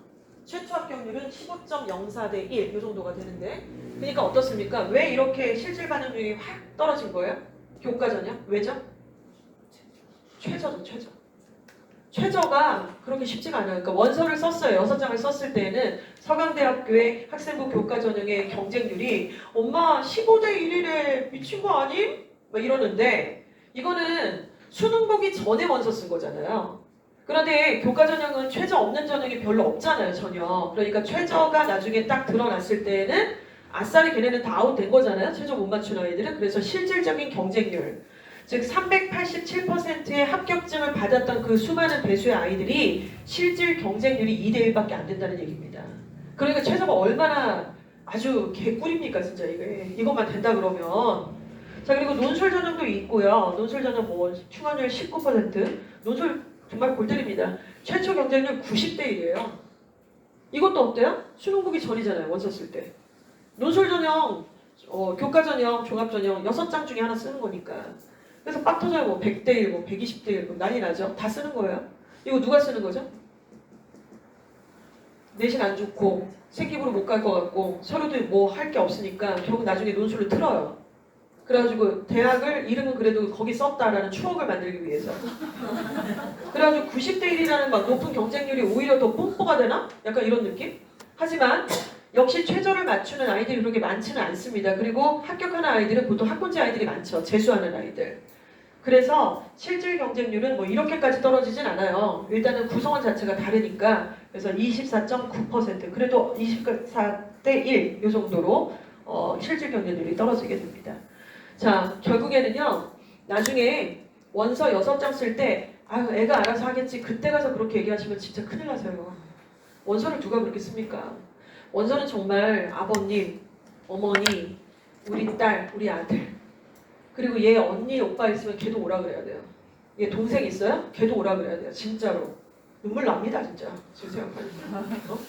엄마 나를 왜 오라 그래? 동생이 막 오리버리 가면서 너도 와 이 새끼야. 너도 얼마 안 남았어. 그리고 이게 얼마나 빡세고 이게 얼마나 살떨리고 얼마나 중요한 우리 집안에서 이만큼 중요한 일이 또 뭐가 있어요. 대학이 전부는 아니지만 이 과정과 여정 중에 엄마 아빠가 너와 함께했다. 우리 가족이 이것들을 그냥 이렇게 묻지마 던지기가 아니라 이 과정과 이 모든 선택의 순간에도 우리가 이걸 합의하에서 진행을 하는 거다. 물론 마지막 결과는요. 아이가 선택하게 하셔야 됩니다. 엄마가 고집해서 썼다가 나중에 독박 쓰세요. 이럴 줄 알았으면 안 가. 막 이러요. 그러니까 아이가 선택하게 하는데 6장 원서를 썼어요. 그래서 결국에는 최초합은 못했다 하더라도 옆집 애가 뭐 어디를 붙었네 의대를 갔네 어쩌고저쩌고 해도 나중에 추합을 돌고 돌아서 처음에는 손바닥에 남아있는 카드가 한 장도 없어도 마지막에 몇 장 남게 할 거냐 이 싸움이에요. 그래서 그걸 몇 장 남게 할 거냐 그게 기회가 몇 개나 있느냐 이거는 애가 절대 혼자 하면 안 됩니다. 그렇게 두시면 안 돼요 그거는. 그리고 얘네가 이 과정 거치고 바로 어찌 보면 법적 성인이 되잖아요. 그래서 이제 대학 발표 다 나고 12월 31일 날 되면 홍대 한번 가보세요. 난리도 아니에요 진짜. 놀이기구 타듯이 술집 앞에 줄을 서 있어요 애들이. 놀이기구 타듯이 요만큼 먼저 들어가 그리고 술 먹고 요만큼 먼저 들어가 중딩 동창들 다 만나고 길바닥에 막 누워있고 난리도 아니래요 진짜로. 그러니까 이런 성인으로 가기에 바로 목전에 부모님이 부모님의 어떤 역할들을 해주는 마지막 찬스죠. 그동안 소원했던 관계들이 회복될 수도 있고 전투력이 생기고 전투애가 생기는 그런 과정이라고 볼 수가 있습니다. 자, 그래서요. 충원율에 대한 말씀을 계속 드리고 있는데 충원율은 지금 보시면 여기 굉장히 중요한 데이터가 있어요. 1위부터 10위까지 각종 대학교의 전형과 전형 유형들이 좀 써 있는데요. 충원율이 굉장히 높은 전형과 이유들을 다 정리를 해놨어요. 그럼 여기를 당연히 고려를 하셔야 되겠죠. 그리고 이게 대학들이 다 여기에 맞게끔 설계를 한 거기 때문에 이거를 굳이 기피하면서 딴 데를 쓸 필요는 없다는 얘기예요. 마치 주식 종목에서 정말 믿을 수 있는 어떤 소스들이 여기 이렇게 고스란히 있으니 이 부분을 한번 꼼꼼히 보시면서 내 새끼가 갈 만한 대학들의 이름 그리고 학과 그리고 그 전형이 우리한테 걸맞는 것이라면 왜 충원율이 높은지에 대해서도 분석을 해보시고 원서를 던지는 기간까지 계속해서 지식이 탑재가 계속 차근차근 좀 쌓아져야 된다 이런 말씀을 드립니다. 자, 그래서 다시 한번 이제 그러면 실질적인 수능 최저 등급의 조합을 한번 같이 보도록 하겠습니다. 자, 영어로 최저를 안 맞춘다 좀 드문 사례입니다. 아까 연세대학교 하나만 원서를 쓰시지는 않을 거기 때문에 당연히 영어는 절대평가잖아요. 그리고 영어는 물론 1등급을 받기는 지금 올해 같은 경우 굉장히 빡세지만 2등급은 좀 다릅니다. 2등급은 좀 달라요. 타 과목이랑 비교를 해봤을 때. 그래서 3합이든 2합이든 무조건 영어는 끌어안고 들어가는 거예요. 완전히 정말 이처럼 꿀 같은 과목이 없습니다. 자, 그래서 영어 과목에 대한 학년별 그 2023년도 2025년까지 1등급의 비율들을 봤더니 2023년도에는 7.83%였어요. 90점만 넘으면 1등급을 주는데 그 90점 넘은 애들이 이 정도 퍼센테이지. 그 다음에는 좀 어려웠습니다. 4.71%. 그 다음에 작년이죠. 6.22%가 90점을 넘겼대요. 근데 물론 1등급을 받으면 참 좋지만은 2등급을 받아도 되잖아요. 우리가 3합에서 2합에서 2를 받아서 그게 막 떨어지는 건 아니니까. 그렇다면 2등급은 어떻습니까? 일단은 18.67이니까 상위 26% 안에 들어가면 2등급을 받는다는 얘기예요. 근데 타 과목은 그렇지가 않잖아요. 그리고 22.8, 22.57%, 요 정도 퍼센테이지 안에 들어가면, 즉 80점만 넘으면 되는데 요게 퍼센테이지 상으로는 이렇게 환산이 된다는 말씀을 드립니다. 그러니까 영어가 2등급 정도 받았을 때 굉장히 효자템의 역할들을 하게 되는 것이죠. 합을 맞출 때. 그래서 조합을 A 조합으로 짤지, B 조합으로 짤지, C 조합으로 짤지를 좀 보시게 되는 거예요. 근데 이게 현역들이 좀 이걸 생각보다 못해요. 그리고 아들들을 잘 못 이기시는 것 같아. 그러니까 수학에 좀 뛰어난 아이들이 있죠. 그리고 이제 이런 여러 가지 복병들이 좀 있어요. 한번 들어보세요. 애가 수학을 너무 좋아해요. 잘하고. 그리고 그 학원에서도 계속 얘가 특별히 좀 잘하는 애라는 얘기를 계속 들었고 모고 점수도 잘 나온다 이거예요. 근데 영어는 절대평가잖아요. 그럼 당장 이번 방학에 뭘 더 열심히 시키실 건가를 생각해 보시면 답이 나올 것 같아요. 이번 방학에 우리 아이가 가장 열심히 해야 될 과목이 뭐죠? 대체로 수학이라고들 생각을 많이 하시죠. 그리고 2학년 내신도 있으니까요. 그런데 조금 결을 바꿔서 생각해 보시면은 2학년 내신은 수학만 보지 않습니다. 당연히 국어도 보고 영어도 보고 수학도 보고 그리고 우리 아이가 선택한 선택 과목들이 이제 상대평가로 점수가 나오게 되겠죠. 모집단이 좀 적은 상태에서 그런 것들에 대한 내신 과목에 대한 준비가 필요하고요. 그리고 수능 최저에서는 국어랑 수학의 복병을 한번 생각해 보세요. 우리가 이번에도 지금 영어가 좀 어렵게 나왔잖아요. 근데 대학 입시가 이제 완전히 이게 아직 등급 컷이 정확하게 나오지 않았기 때문에 이 부분이 좀 발표가 나게 되면 대한민국에서 어렵게 내면은 절대로 안 되는 과목이 정해져 있어요. 대한민국인데 국어를 어렵게 내면 욕을 먹나요? 국어를 어렵게 내면 욕을 먹진 않습니다. 지방권에 있는 애들도 한글을 알고 있고 책도 많이 읽으면 해결이 어느 정도 되는 과목이 국어이기 때문에 국어는 어렵게 내도 욕을 안 먹어요. 근데 수학을 어렵게 내면 욕을 먹죠. 사교육 조장한다. 영어를 어렵게 내도 욕을 먹습니다. 모국어도 아닌데 그럼 어렸을 때부터 영유 나오고 외국 왔다 갔다 들락날락 했던 애들은 완전히 유리한데 영어를 이렇게까지 어렵게 낼 필요가 있느냐. 근데 지금 평가원에서는 그런 거 신경 안 쓴다. 절대평가기 때문에 난도가 중요한 것이 아니다. 이렇게 반박을 하고 있지만 욕을 먹을 수밖에 없습니다. 그럼 어떡하라는 거예요 지금. 따라서 일단 기본적으로 우리가 이번 수능 같은 경우는 국수형이 다 이렇게 어렵게 나올 거라고 예측을 못했던 부분이 있죠.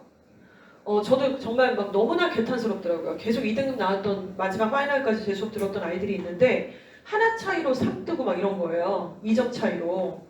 그래가지고 최종 못 맞췄다 그러니까 너무 열받죠 진짜. 그래서 한 문제만 더 맞추기 위해서 내가 그 친구한테 한 달 전에만 이렇게 했었으면 되지 않았을까? 저렇게 했었으면 어땠을까?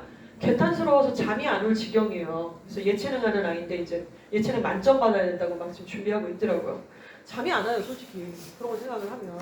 그러니까 이렇게 복불병의 뭔가 과목에 차등되는 변별력들이 좀 생기잖아요. 탐구도 마찬가지고. 그러니까 안정적인 과목에 등급업을 맞추려면 어찌됐건 영어의 절대평가인 부분을 고려를 당연히 하실 수밖에 없다는 부분을 드리는 겁니다. 말씀이 좀 길었지만 어찌됐건 탐구 부분 그리고 최저 조합을 A, B, C 중에 뭘로 맞출지를 좀 생각을 하시는 거죠. 그런데 최저 맞추실 때는 잘못 생각하시는 부분이 조금 있는 것 같아요. 모의고사 신모 성적표를 받으셨죠? 신모 성적표는 받으셔야 정상입니다. 그렇죠? 그 중에 우리 아이가 잘하는 과목이 뭐였는지 기억이 혹시 나세요? 기억이 나시면 참 좋죠? 그런데 보통은 못하는 과목을 더 많이 기억을 하시는 것 같아요. 그래서 그 못하는 과목 때문에 이걸 어떻게 해줘야 되겠다, 방학 때. 최저는 못하는 걸 끌어올리면서 맞추시는 건가요? 잘하는 걸 더 잘하게 해서 맞추는 게 최저입니다. 못하는 것이 마이너스 감점이 있는 게 아니잖아요. 조건을 맞춰오라고 했으니까 잘하는 과목들을 극상위로 올려갖고 2합을 맞춰 3합을 맞춰 이런 얘기인데 자꾸 못하는 과목에 매몰이 되시는 약간 이상한 그 괴리가 좀 있다라는 부분 이것도 말씀을 좀 드릴 수 있어요. 자, 그래서 겨울방학 프로그램으로 이제 소개가 조금 넘어가도록 하겠습니다. 저희가 윈터 위너 프로그램이라고 해서요. 겨울에는 윈터 위너고 여름에는 썸머 서밋입니다. 이주아어학원에서는 지금 겨울방학 동안에는 레벨별 수업을 해요. 자, 그래서 이제 저희가 캠퍼스가 그 순수한 고등학교 다니고 있는 아이들만 있는 캠퍼스는 3군데가 있고요. 예비고일과는 따로 있습니다. 예비고일과는 저기 부산 이캠에 BYC 건물에 있죠. 그럼 여기 계신 곳도 이제 그 중에 한 곳이고, 숭실고등학교들 학생들만을 위한 신사 캠퍼스가 따로 있고, 명지충암고등학교를 위한 명지충암 캠퍼스 따로 있어요. 이렇게 세 군데에서 우열반이라는 표현 좀 그렇고요. 그냥 필요반, 수준반 수업으로 진행을 한다는 말씀을 드려요. 그럼 얘네들이 지금 2학년 올라가는 아이들이니까 SB반은 이제 기초반이에요. 기본반. 그리고 SM반이 가장 아마 넓은 그런 어떤 중간반일 겁니다. 그리고 SF반이 실전 고난도반인데 SF반은 주로 주 1회반이 많아요. 주 1회반. 캠퍼스마다 약간 조건이 조금 다르지만 SB, SM은 무조건 주 2회반입니다. 자, 시간이 안 맞는다라는 얘기들을 하시는데 시간이 안 맞을 리가 없다라고 생각을 합니다. 왜냐? 원래 오던 요일하고 똑같아요. 원래 오던 요일하고 동일하게 시간표를 좀 짜있는 상태고 SF반은 주 1회반이기 때문에 시간은 조금 늘어나겠죠. 3교시 수업을 기준으로 하고 플러스 알파가 더 들어간다고 보시면 됩니다. SB반 학생들은 일단 얘네들이 소수일 거예요. 저희 학원에 다니는 아이들 중에 SB가 그렇게 많지는 않거든요. 근데 각별한 관리와 소수 관리가 필요한 학생들이에요. 듣기가 틀려요, 일단. 그리고 20번대에서 안 틀려도 되는 문제들을 좀 틀려요. 이러면 이걸 재빨리 긁어서 그 다음 레벨업 시켜주는 게 굉장히 중요합니다. 근데 이게 안 돼갖고 막 섞어가지고 수업을 해가지고 어려운 걸 냅다 시켜버리고 얘 역량이 안 맞는데 막 단어도 막 떼거지로 시키고 이래갖고 애 기죽고 기나 죽으면 차라리 나. 기는 안 죽고 뭔가 지가 되게 많이 하고 있는 것처럼 착각하고 약간 이런 상황이 생기거든요. 그래서 좀 이렇게 나눴고 여기는 지금 부산 이 캠퍼스에서만 있어요. 저희는 지금 이걸 다 갈라놓긴 했어요. 아이들은 잘 모르고 있어도. 자, 그리고 주 2회반에 이제 SM반이 제일 많고요. 유형 모의고사, 유형 독해를 하고 풀 모의고사가 진행이 되는 테스트입니다. 자, 그리고 주 1회반은 뭐 고난도 유형 독해, 풀 모의고사 이렇게 진행이 돼서 여기 SB반은 제가 강사님 이거 설계를 다 같이 했었는데 그러니까 제가 다 이걸 담당한 사람 1대1로 다 만나서 설계를 다 짰고 전체적으로 해서 한 달 반 정도 걸렸어요. 이거 설계 짜는데. 근데 키워드가 딱 이겁니다. 첫 번째, 성취감이에요. 성취감. 이걸 하면 언젠가 잘 보겠지가 아니라 매주마다 성취를 느낄 수 있게 해야 돼. 성취감. 두 번째, 인풋과 아웃풋이에요. 인풋만 겁나 했는데 아웃풋이 뭔지를 자기도 모르고 강사도 모르고 엄마도 모르고 이제 이런 식으로 끝까지 가져가는 거가 너무나 답답한 노릇인 거죠. 그래서 일단은 주 2회반일 때 A 수업에 봤을 때는 인풋인데 B 수업에 봤을 때는 아웃풋이 나올 수 있게 할 수 있는 방법들 이제 그걸 고안을 한 거예요. 예를 들어서 이번 주 A 수업에서는 유형별 독해 중에 빈칸 추론을 했습니다. 그래서 빈칸 추론 문제 중에서 첫 문장에 빵꾸 뚫린 지문들 마지막 문장에 빵꾸 뚫린 지문들이 있어요. 그러니까 이런 것들을 어떻게 접근해서 푸는지를 강사가 여러 가지 각도로 수업을 하고 논리 구조를 이해를 시킵니다. 그럼 애들이 들었어요? 그럼 풀어내야 되잖아요. 그럼 비수업에 그 같은 유형의 문제들로 모의고사를 보는 거예요. 그래서 한 주에 한 유형씩 이렇게 도장 깨기식으로 진행을 하게 되고 또 일주일에 한 번씩은 45문항의 전체 풀 모의고사를 보게 됩니다. 근데 이게 재밌는 게 모든 관에서 동일한 모의고사를 볼 거예요. 외부 모의고사를 보게 될 거고 거기서 이제 학교들이 다 섞이겠죠. 그래서 누가 어느 정도 등급이고 어느 정도 수준인지를 저희가 전체적으로 다 파악을 할 수 있게끔 저희들끼리 이걸 다 노출하겠다 뭐 이런 건 아니지만은 그런 작업들로 진행을 하게 됩니다. 그리고 얘네들은 지금 처음부터 풀 모의고사는 안 보게 할 생각이에요. 처음부터 그러면 질려버려가지고 공부 재미도 없고 이렇게 봐봤자 너무 틀리는 게 막 여기저기서 나오면 진단도 잘 안 나와요. 스페시픽하게 쪼개가지고 이렇게 테스트를 보는 게 훨씬 의미가 있어서 모의고사도 풀 모의고사가 아니라 배운 내용에 대한 유형별 모의고사 이렇게 진행을 하기로 했습니다. 자, 그러면서 아까 보여드렸던 인풋과 아웃풋이 바로 이런 유형이라고 좀 보실 수 있습니다. 자, 여기서 이제 읽어보시면 다 알 수 있을 만한 내용인데요. 요즘에 이번 수능에서도 이제 뭐 칸트나 헤겔 같은 그런 서양 철학에 대한 내용이 지문에 녹여져서 나왔어요. 그래서 학부모님들이 이제 이쪽에 완전히 전문가시면은 뭐 더 잘 아실 수 있겠지만 대체로 안 그러시니까 제가 간단하게 설명을 드리면 10월 모의고사를 보더라도 지문이 첫째 줄, 둘째 줄 읽었을 때 무슨 얘기인지 못 알아듣는 지문들이 당연히 나와요. 수능 문제도 마찬가지고. 강사는 읽으면 아느냐? 아니요, 몰라요. 저도 몰라요. 첫 문장 뭔 소리 하는 거야? 두 번째 뭔 얘기하는 거야? 뭐야 이게? 저도 그래요, 솔직히. 그거 처음부터 아니라 그러는 거는 수업 준비하고 들어갔으니까 아는 거지. 시험 보면서는 그렇게 알 수는 없고요. 네 번째, 다섯 번째 문장을 읽고 비로소 이래서 지금 처음에 저 얘기한 거야? 그래서 여기다 빵꾸 뜬 거야? 이걸 이제 역추적하는 거란 말이에요. 이렇게 오리무중에 독해를 하게 돼 있어요. 그리고 모르는 단어는 무조건 튀어나옵니다. 근데 뭐가 문제냐면 소재를 득보였던 거예요. 소재 자체가. AI가 나오고 칸트, 헤겔이 나오고 그리고 환경 문제, 기후 변화 이런 건 무조건 나오고 전문 용어 같은 것들이 막 나온단 말이에요. 근데 한 번도 그 소재에 대해서는 한글로도 읽어본 적이 없어요. 접해본 적이 없어요. 그러면 못 푸는 거거든요. 풀 수가 없습니다. 이해가 전혀 안 가거든요. 그래서 그런 기후 변화나 AI나 철학 개념에 관련된 주제별, 소재별 독해가 좀 들어가야 돼요. 이거는 원래 언제 들어가냐면 고등학교 3학년 1학기가 되면은 모든 전국에 있는 대한민국의 학생들은 1학기 내내 EBS 수능 독해라는 교재를 합니다. 그게 이제 3학년 1학기의 내신 교재이기도 해요. 전국에 있는 모든 고등학교가 거의 비슷합니다. 그럼 거기에 테마별 독해가 들어있어요. 사실 그 교재 구성 안에. 그래서 그게 그때 들어가긴 하는데 그때 하면 늦죠. 왜냐면 모의고사가 계속 앞에도 있기 때문에 이런 부분들이 방학 때 한 번씩 꼭 들어갈 필요가 있다. 굉장히 좋은 교재 중에 또 세드 교재도 있어서 혼자서 공부할 때에도 소재별, 주제별 독해책들이 지금 쏟아져 나오고 있습니다. 시중에서는. 그리고 아웃풋은 말씀드린 것처럼 여기서 했던 내용을 바로 확인할 수 있는 작업들.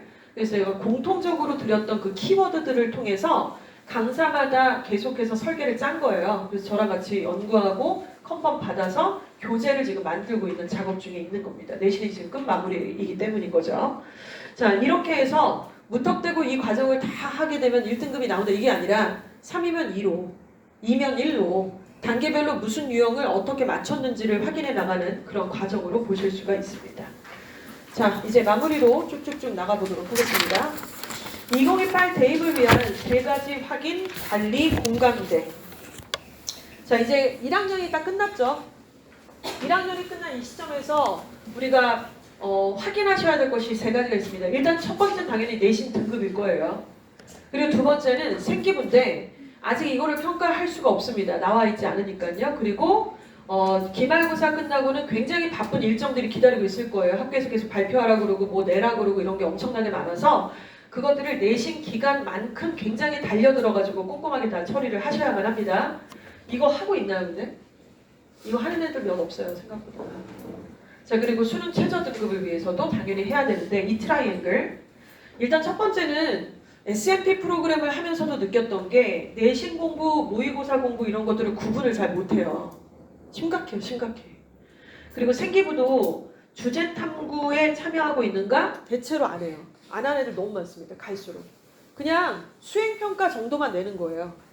그러니까 주제 탐구 보고서를 내라 그러는데 요식행위처럼 숙제하듯이 내버리는 거예요. 이게 내 생기부에 면접하고 아까 보신 것처럼 직결이 돼야 되는데 출생률 저하에 대한 문제에 대해서 직결이 돼서 면접관하고 이렇게 티키타카를 해야 되는 그런 어떤 컨텐츠를 만들고 있는데 숙제하듯이 그냥 내버린다고요. 대체로 뭐 GPT 쓰고.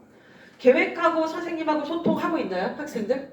여기 학생들도 참여하셨는데 자기가 주제 탐구 보고서를 지금 결에 맞춰서 1학년 2학기 때 어떤 과목에 대해서 이렇게 주제를 정했어. 그러면은 내가 정한 그 주제에 관련된 과목의 선생님이 내가 그거 준비하고 있는 거 아시냐고, 그 양반이. 계속 알려드려야죠. 선생님 저 이거 지금 하고 있는데 이 정도까지 왔습니다. 선생님 제가 이번 시간에 그거 어느 정도 마무리돼서 발표하겠습니다. 선생님 제가 그때 얘기했던 거 오늘 제가 이 보고서 작성했습니다. 이게 되는 거거든요. 요거 안 해요, 애들. 그리고 SMP에서는 아까 말씀드린 것처럼 2학년 때는 이걸 또 하겠다 이런 말씀 드렸고요. 수능 최저도 역시 매일마다 30분씩 국수형을 매일마다 모의고사를 위해서 공부를 해야 되는 건데 이런 반응이 너무나 많았습니다. 내신인데 뭔 모의고사 공부요? 뭐 이런 반응들. 그래서 이 부분은 자가 평가를 한번 해보셨으면 좋을 것 같아요. 지금 이 순간. 그리고 저희가 이제 이런 SMP 아이들하고 상담을 하게 될 때 이런 성적표로 상담을 한 거예요. 내신 성적 잘 되고 있느냐? 생기부는 잘 진행하고 있느냐? 아니면 모의고사는 어떤가? 자, 보시면은 이 친구는 여기 빨간 색깔 좌표가 뭐냐면 내신 성적이에요. 그리고 검정 색깔이 뭐냐면 모의고사인데 요 칸이 국어 칸입니다. 국어 칸. 얘 내신은 여기 있어요. 국어가. 근데 모고가 여기 있죠. 문제 있죠. 문제 있어서 체크해놨어요. 자, 영어는 내신이 이쪽에 있습니다. 근데 모의고사는 이쪽에 있어요. 이것도 좀 문제 있네요. 자, 수학은 어떤 거 봤더니 왜 안 보이죠? 어딨죠 도대체? 여기 있네. 그 모의고사가 여기 있고 내신이 이쪽에 있는데 내신보다 모의고사를 잘 봤네요. 잘 봤다고 할 수 있나요? 그냥 둘 다 못하고 있는 거예요. 둘 다 못하고 있는 거죠. 수학이 지금 심각한 아이고.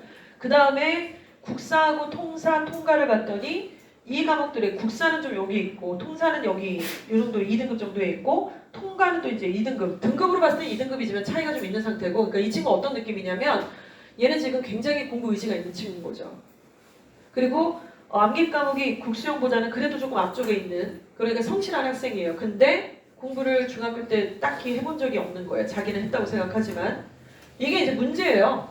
그래서 인근에 있는 중학교에서 올 A등급 받고 고등학교 때도 약간 비스무리할 거라고 약간 예측을 했다가 와보니까 지금 그게 아닌 경우들이 너무 많잖아요. 5등급이라고 해서 안전빵인 줄 알았더니 전혀 아니지 않습니까?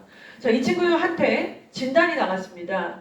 땡땡아, 너는 지금 되게 성실하고 그러나 의지도 강하고 참 좋은데 공부를 중학교 때 조금 했던 공부 방법에 조금 문제가 있었던 것 같아. 그래서 이제 얘한테 지시를 하는 거예요. 국어가 이렇게 차이가 너무 많이 나는 건 작문과 비문학에 대한 학습이 너무 안 돼 있단다. 그래서 그거에 대한 미션들 또 수학과 영어에 대한 미션들을 줬더니 이 친구가 이런 과정들을 맞춰서 처음에 내신 1학기 때는 2등급이 나왔었어요. 근데 2학기 마지막에 1.33, 그러니까 2학기 지금 중간고사까지 했을 때 1.33 정도까지 때려서 지금 목표를 달성한 상태고 육모랑 구모에서도 영어 점수가 이렇게 차이가 나는 과정들을 좀 거쳤습니다. 실제 사례를 조금 보여드리고 있고요. 이름을 공개를 당연히 드릴 수는 없습니다만 그래서 정말 좀 뭐랄까요. 이게 지금 저희가 무료로 하는 프로그램이거든요. SMP가. 그리고 아까 말씀드린 것처럼 지원자는 많았으나 마지막까지 계속 존재하는 학생들은 소수에 불과했지만 이것들을 제대로 거쳐서 성취감을 맛본 아이들은 눈빛이 굉장히 달라졌어요, 진짜로. 그래서 그 친구는 제가 보기에는 진짜 인생이 좀 바뀌지 않았을까 이런 생각도 들고 그리고 저희도 굉장히 재미있고 너무 소름 끼치게 정말 의미있고 보람된 작업이지 않았을까 싶습니다. 실제로 이 친구들한테 이렇게 과제들을 저희가 제출하라고 요청을 했었고요. 이 아이가 직접 쓴 거예요. 단원장도 이렇게 만들어서 쓰고 그러니까 이게 처음부터 이렇게 못해요. 처음부터 못해요. 그러니까 노트랑 연습장을 구별을 못하더라고요. 연습장처럼 막 내리 갈겨 쓴다고 생각을 하고 있고 그래서 잘못했고 다르게 해야 되고 오답 노트 어떻게 만들어야 되는지를 했고 매일마다 자 이렇게 자기가 했던 내용들에 대해서도 학교에서 했던 내용에 대한 복습들 영어뿐만이 아닙니다. 전 과목에 대해서 진행을 했었는데요. 매일 올렸어요. 매일. 그러니까 매일 올리다 보니까 거의 중독됐나 봐요. 추석 때도 올려요. 그리고 수학여행 갔다 온 날도 올리겠대. 저 에바이 좀 약간 부담스럽다. 그날은 좀 쉬지. 그래도 올린대요. 그래서 지금 슬랙을 통해서 매일마다 이 슬랙이라는 플랫폼을 통해서 아이디 SMP 아이들이 좀 관리가 됐던 사례입니다. 좀 신이 났어요. 저희도 되게 재밌었고 너무 보람되고 그리고 이 아이들이 이제 2학년이 되면은 이렇게 학습 관리를 이렇게는 안 하는데 아까 앞에서 보여드렸던 생기부의 세특이라든가 주제 탐구 내용을 이런 식으로 저희가 관리를 하는 겁니다. 이게 만나서 한다거나 아니면 어디 뭐 강남권에 가가지고 무슨 컨설팅을 받아갖고 뭘 하고 이런 차원의 문제가 아니고요. 학교에서도 밤에도 새벽에도 주말에도 어디 언제든 할 수 있는 유비 쿼터 쓴 거죠. 그러니까 카톡으로 아무 때나 이렇게 소통할 수 있듯이 슬랙을 통해서 그렇게 아이들하고 소통을 하는 거예요. 그리고 학교에서 탐구 보고서 같은 것들을 내라고 하는 날짜들이 다 긴박하게 줘요. 일부러. 내일 모레까지 내. 그리고 뭐 지금 써서 내. 이런 경우들도 있기 때문에 아이들과 언제 어디서도 소통하는 플랫폼이 필요합니다. 그래서 이렇게 진행을 해왔고 할 예정입니다. 자, 겨울방학 때 이제 수시 상담이 기다리고 있습니다. 그래서 서류를 제출을 하시면은 내신 성적표하고 신모 성적표 두 가지가 필수템이죠.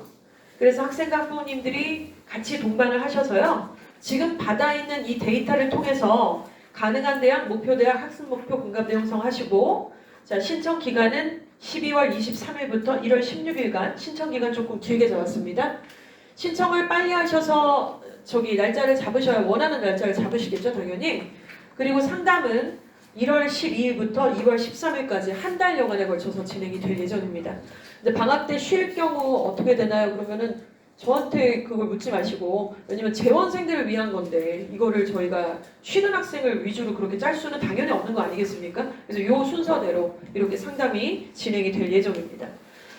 자, 2025년 지금 겨울방학이 기다리고 있습니다. 이제 해가 바뀌면 2026년이 되겠네요. 아이들 고2가 될 텐데요.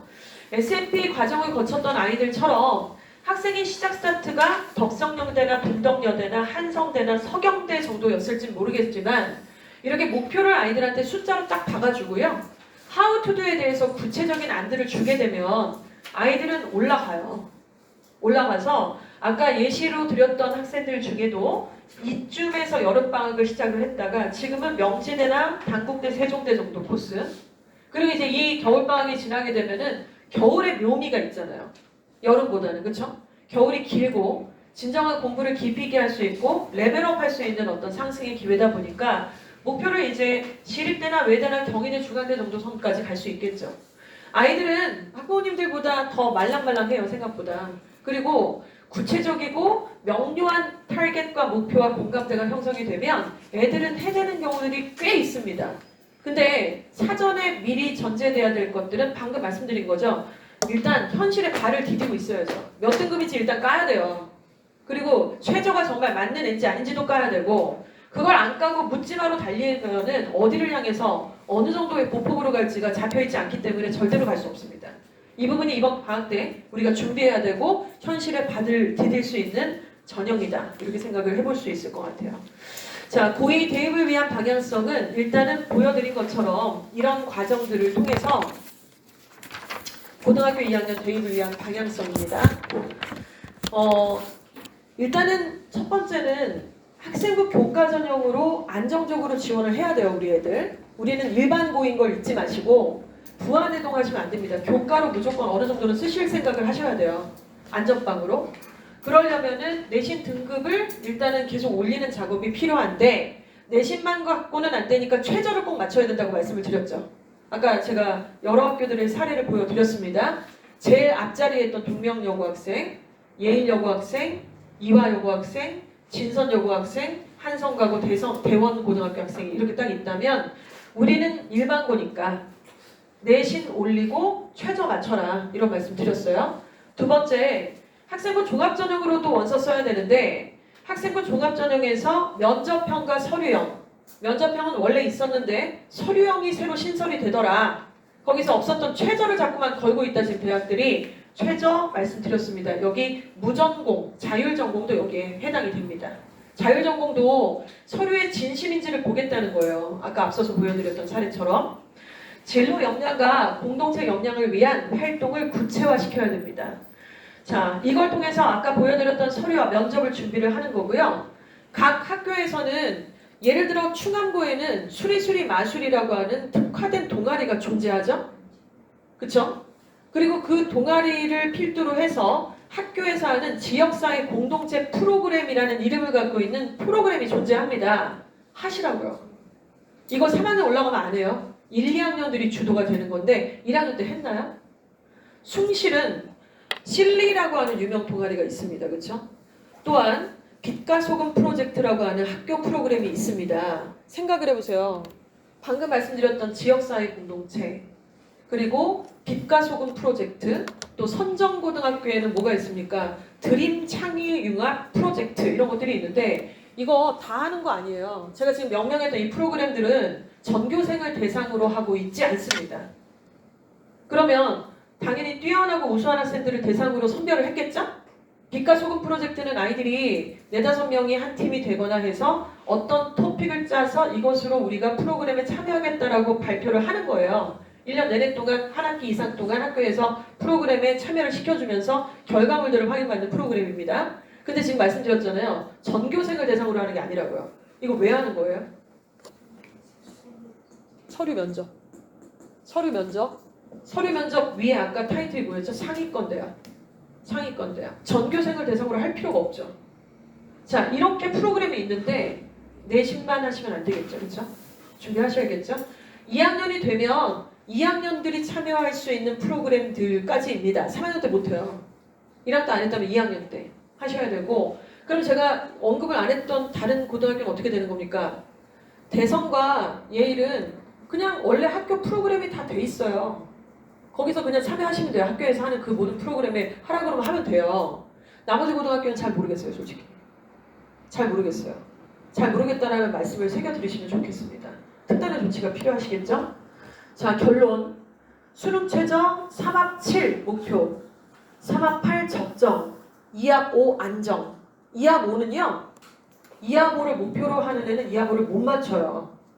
2합 5라는 거는 2합 5를 목표로 했던 애가 맞추는 게 아니라 3합을 했던 애가 미끄러져서 맞추는 게 2합 5입니다.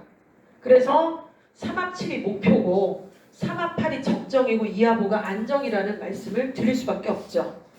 우리 아이들은 수능을 처음 보는 아이들일 거예요. 그리고 그게 마지막이기를 당연히 바랍니다. 따라서 그날 난도가 어떻게 될지 우리가 예측할 수 없는 부분이니까 저렇게 3합 8, 7, 2합 5를 맞춘다는 건 하루아침에 결정될 사항이 아니라는 거죠. 계속 만들어가야 되는 상황. 이렇게 해서 바로 내년도 고등학교 2학년 2016 고교학점제 나만의 성장 스토리를 요 숫자들과 함께 만들어 가시기를 바랍니다. 내년의 일정은요. 이렇게 기다리고 있어요. 방학 끝나게 되면 3월에 모고 보죠.